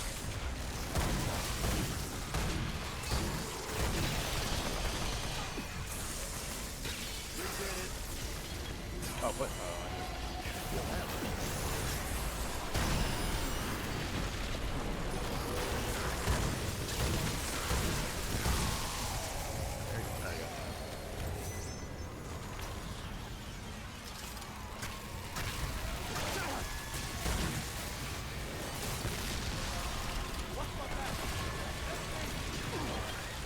Fuck.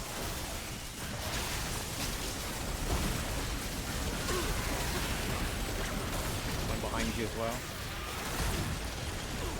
Ah!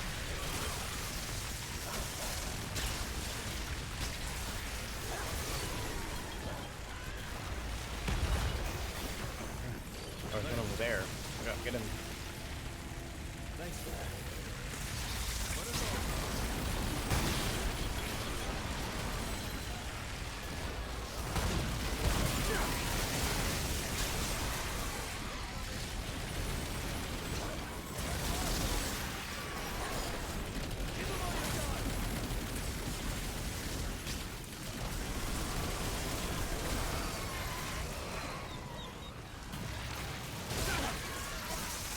I think they're creating a new one.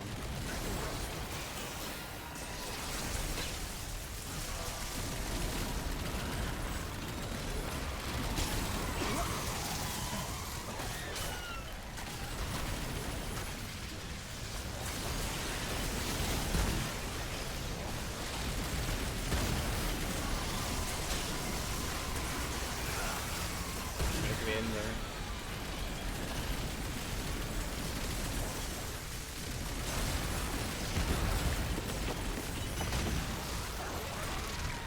Guys, kill the big guys now.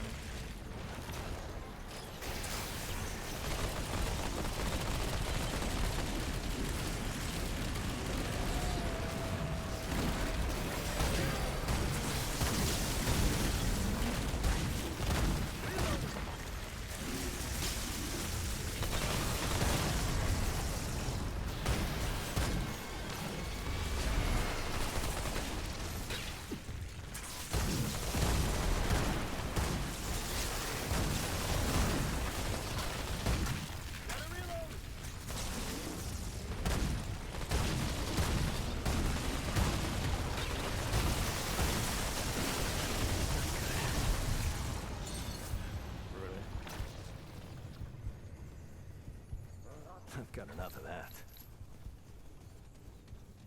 Checkpoint, please. Checkpoint, please.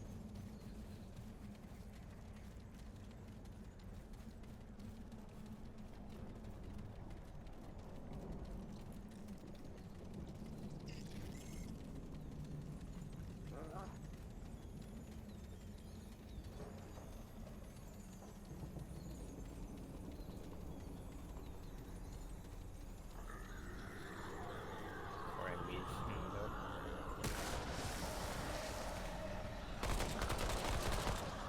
Oh, checkpoint right there. Wait till the enemies in here.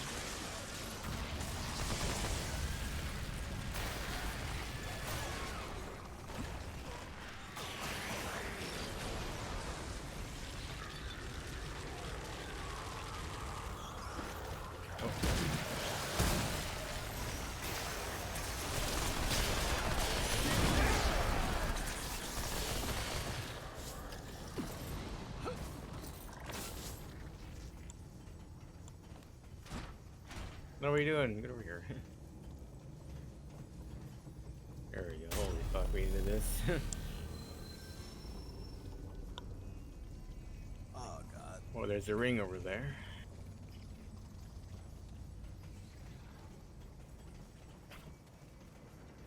Looks like you have to go through that door.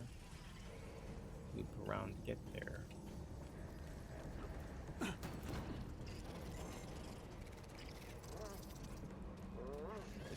Over there.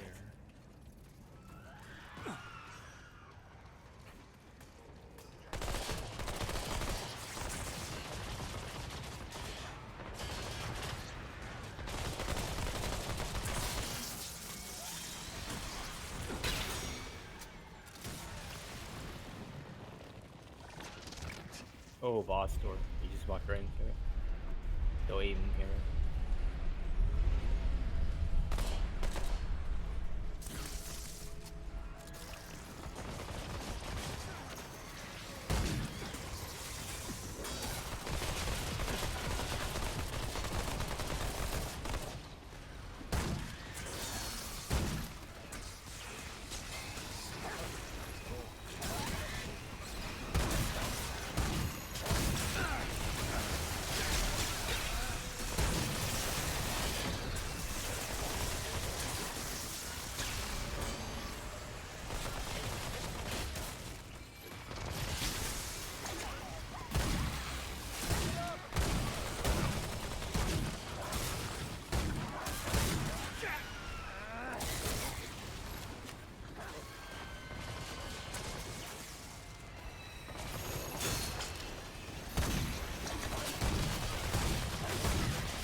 Big guy.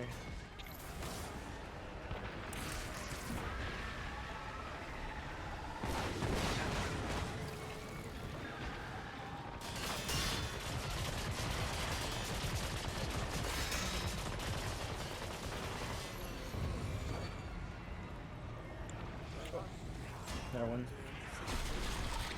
Another one.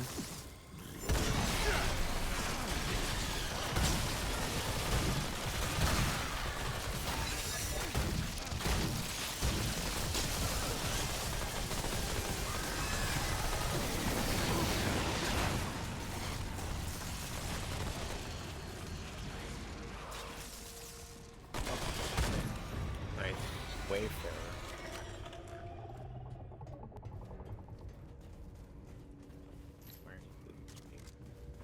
What's a horrible trait? What? Wait, what? Wayfarer? That sucks. Wait, what does it do? It just makes you move faster on ladders and water. Are you... that's pretty funny. Dump stat. Wait, that's your dump stat. Put everything into Wayfarer.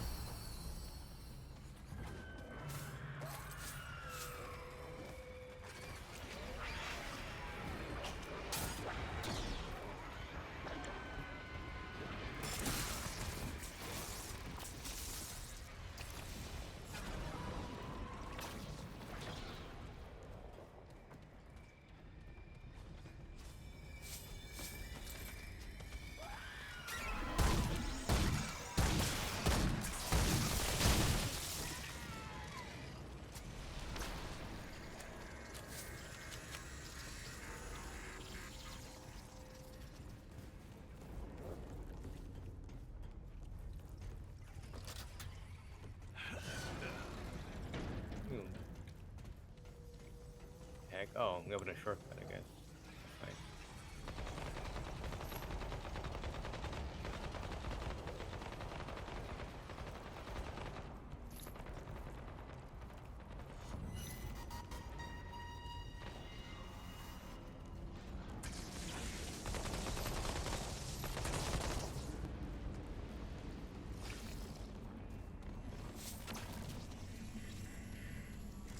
Ooh, purple item. Kinetic cycle ring. Where is that? Cast speed, interesting.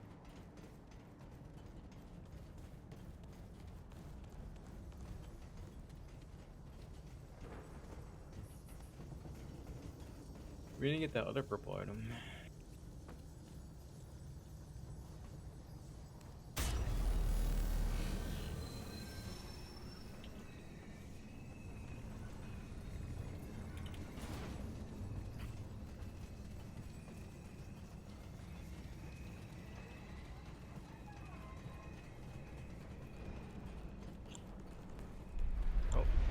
Well, that was a surprise fall door.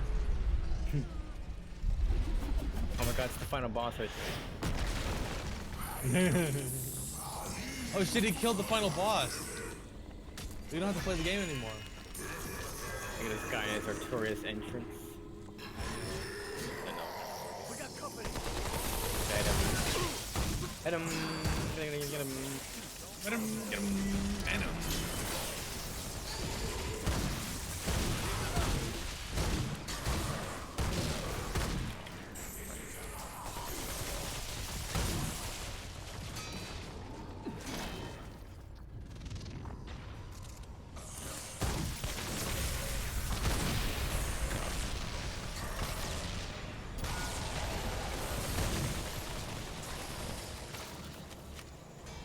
Ow.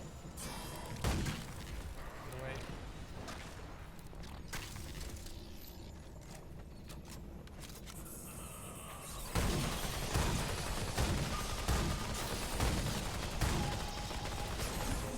Oh!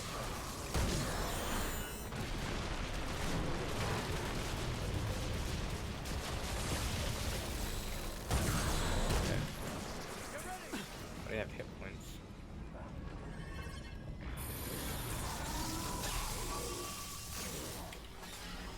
Oh, you won.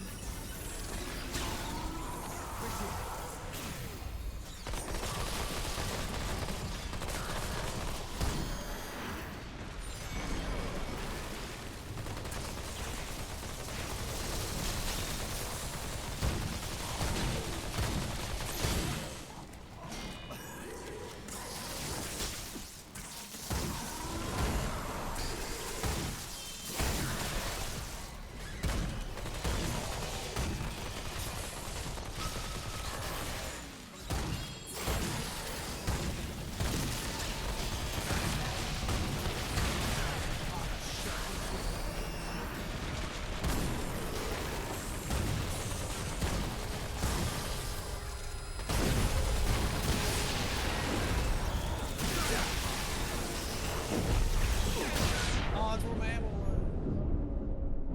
Oh my god, guys. Thanks for that. Thanks. Oh, may I aggro him? Incoming. Feel that later.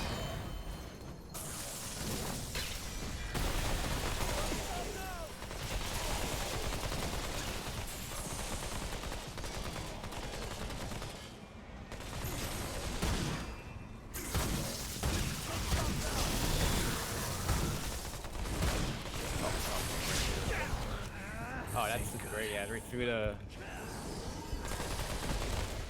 Louis Fair.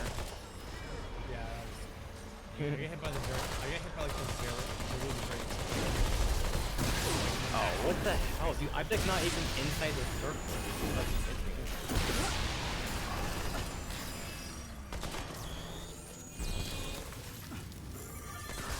Ow.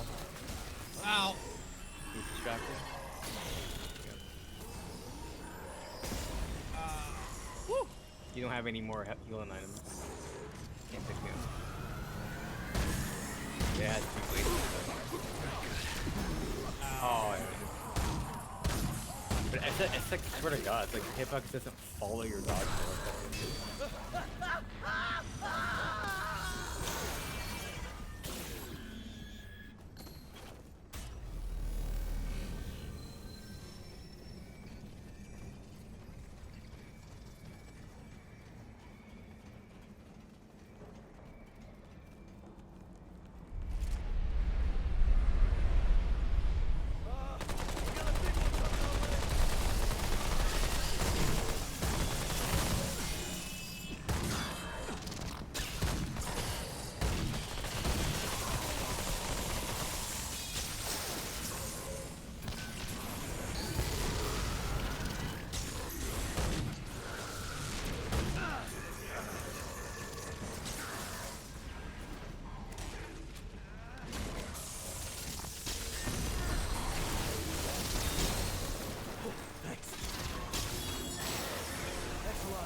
What?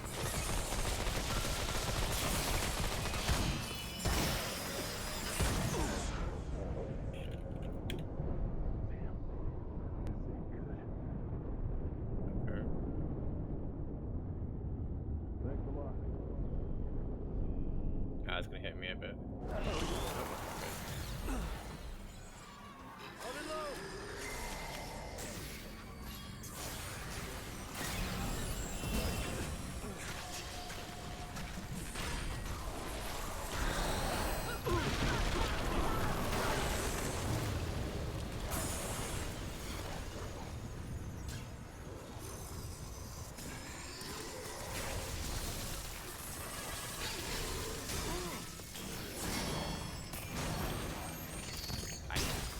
It's weird how I dodged the second, but I dodged the third one.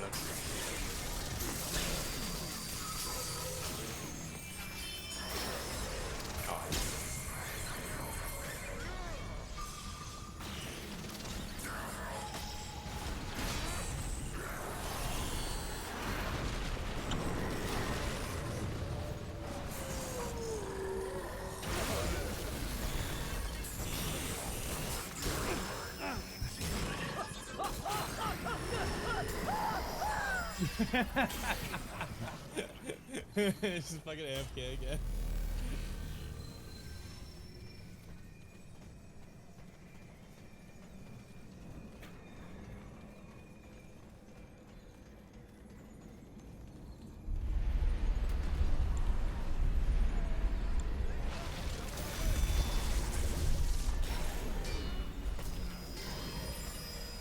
Dude, it's so bad. Dodge rolling fighting is so fucking bad.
Dude.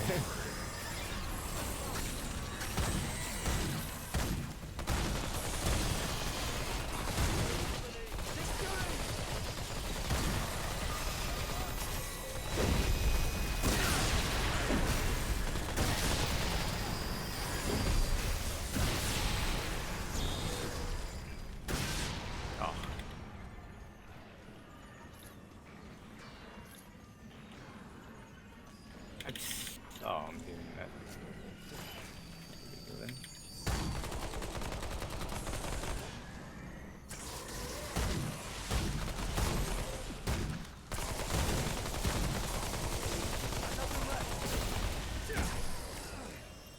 How are we supposed to die? I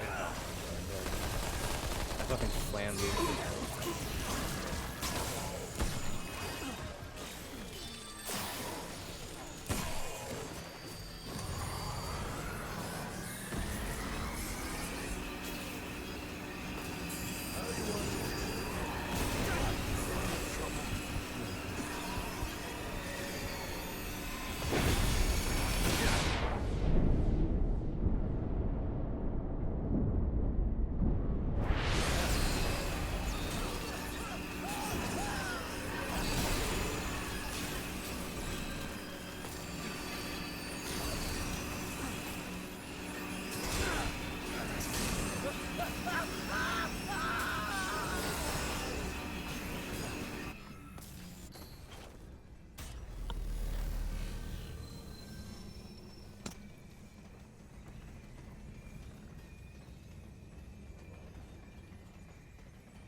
Gonna do the big AoE flash. Woo.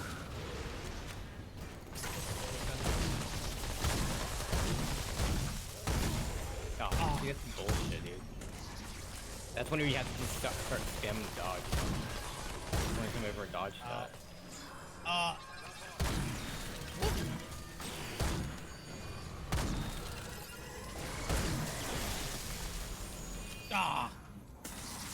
Couldn't get it.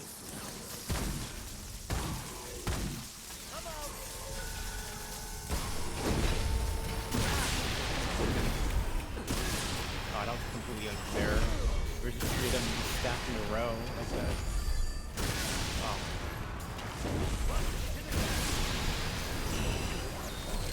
Keep shooting. Thanks. Oh, come on. That's such bullshit. I'm like 5 feet away from something.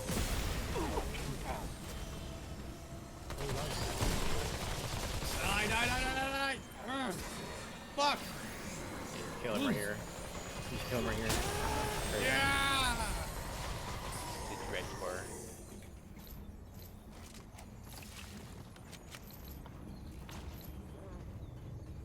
Well, if that was a mini boss, I can't wait to see what the real boss looks like.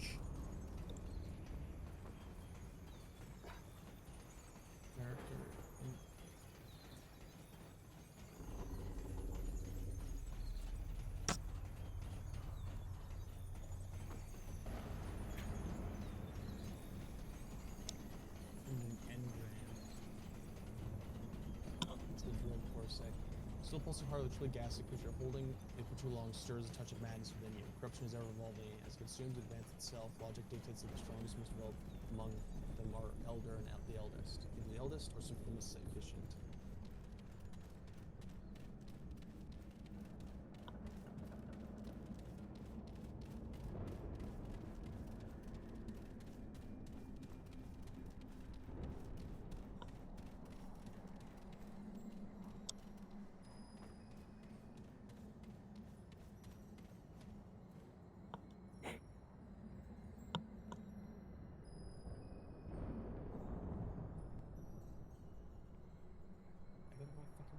Where'd I go?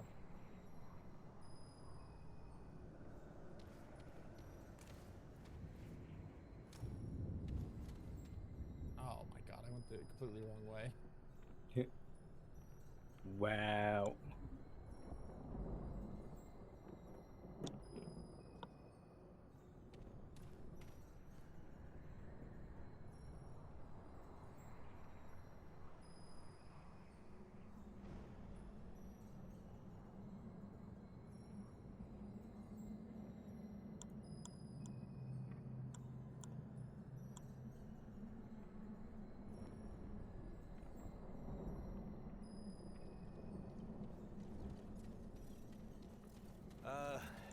Everyone okay?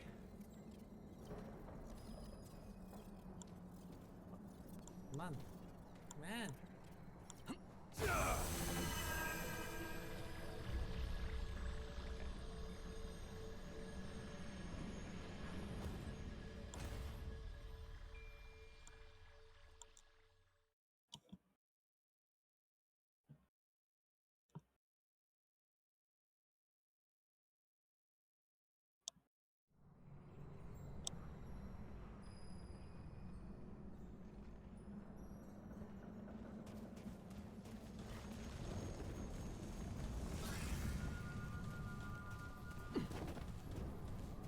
Is that a fog gate?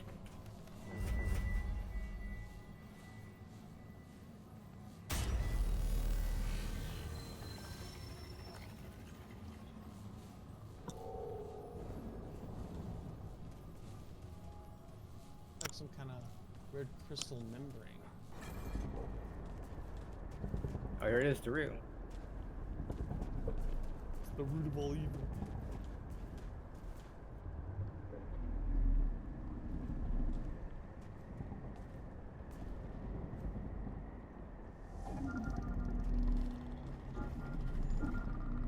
Guess we're doing this the hard way. Wait! It won't work! Anomaly. Step aside. Step aside, motherfucker. You did it. We're here. This is our one chance. If we stop the route here, it's done. for good. Corruption No sequel. eradicated. And there'll be no Remnant 3.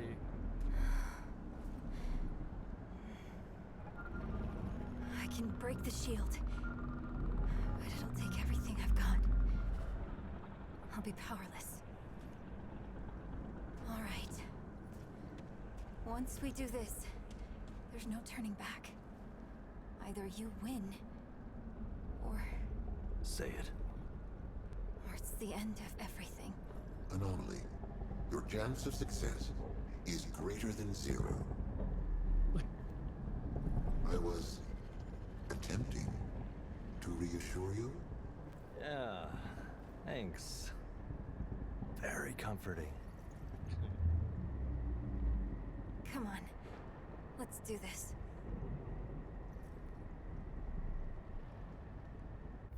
Are you ready? That's questions. Sure. What's on your mind? Oh god, I actually want to ask all these questions, but I know you guys don't actually want to sit through it. I'm Okay. ready. But there's no turning What back. can you tell me about this place? You You see, this don't need to place get is Mexican- actually composed entirely of It's actually mostly cytoplasm, but like dyed red with food coloring.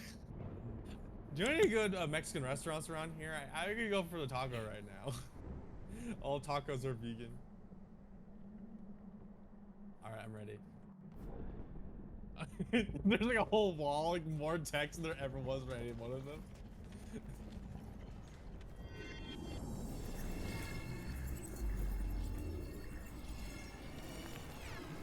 Before I die. my power. My vague nondescript power. My narratively obtuse power.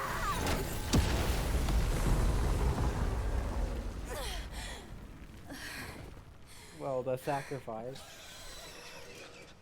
No, the sacrifice. My powers are I gone. got this.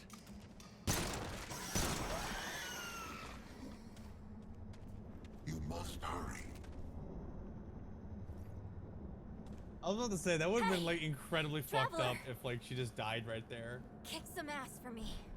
Like literally they're like 5 feet away. You go, oh shit, she's dead. Like she said she'd be powerless. We just stood here and she died. Damn. Well, we Oh, here got you go, boss kicked over arena. its ass. Pretty cool skybox. Oh yeah, just fucking Mount Doom. Azad Doom.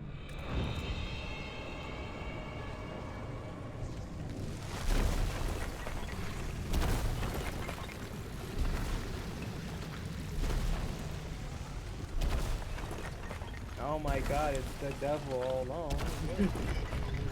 Who would have thought we'd find the devil in here? Oh, the devil.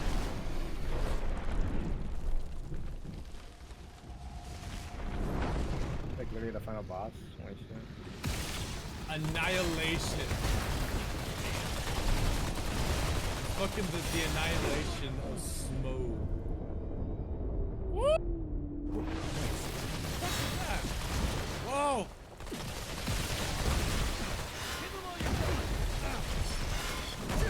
The fuck? His ground like AoEs are like literally just a portal with a machine gun firing out of it. Oh, the lag. Ow. Get up. Ow. Oh, damn, this ain't good.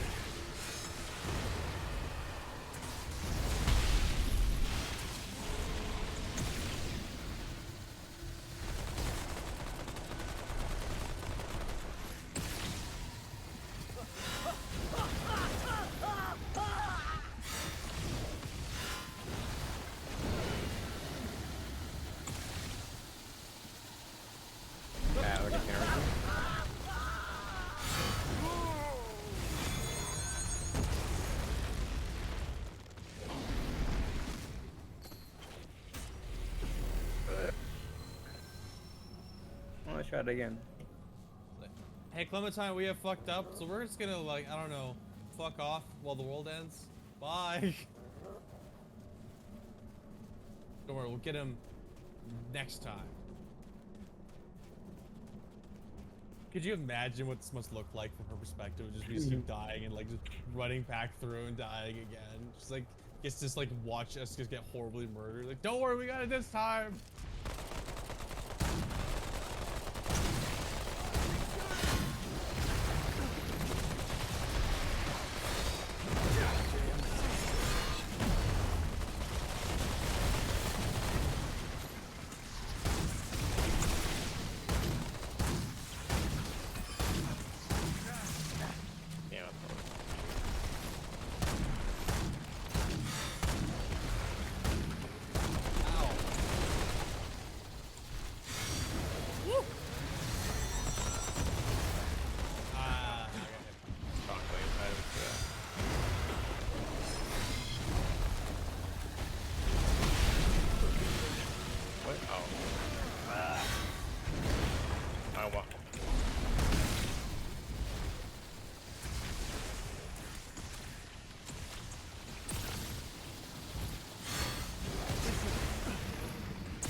HP.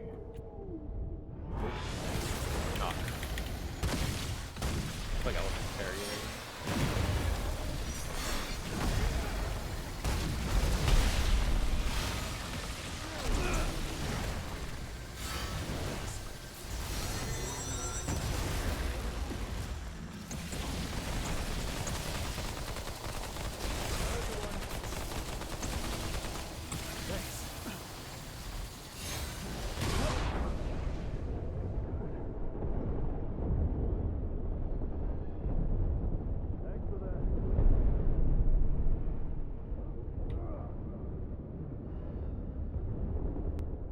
Okay, now.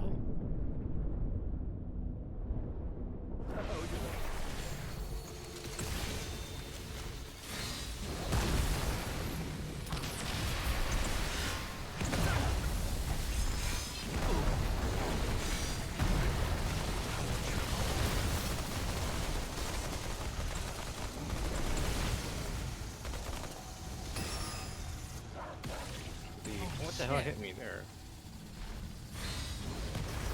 Yeah, you just get hit by like random shit. I don't really like these ground swirly mechanics in this type of game.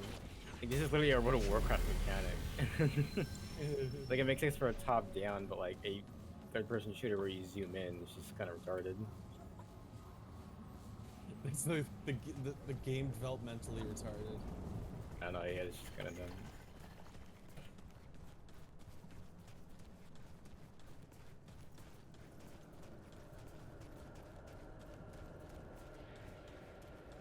Yeah, it just from makes for time really we got. clunky. It just makes for clunky gameplay. Holy shit! Where you have to constantly like look down a little bit or to your side, and just even though you spend half the time zoomed in. Dude, I swear to God,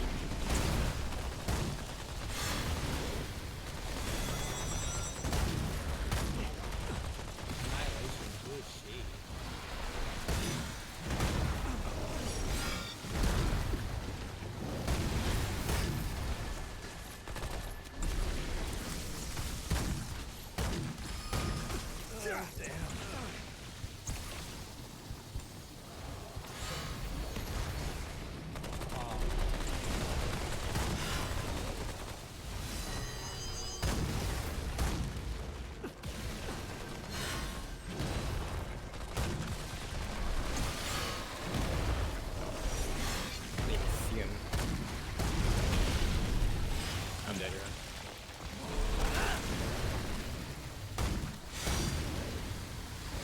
Can I heal, please? Can I live? Can I eat?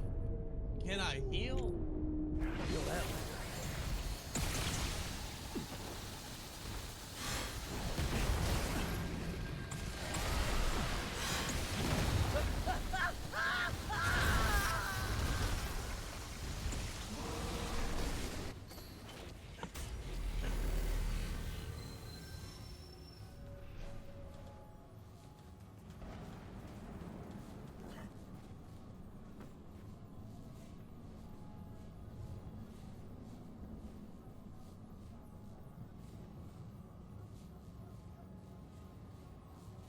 Oh, he's AFK. Oh. Perfect. You ready?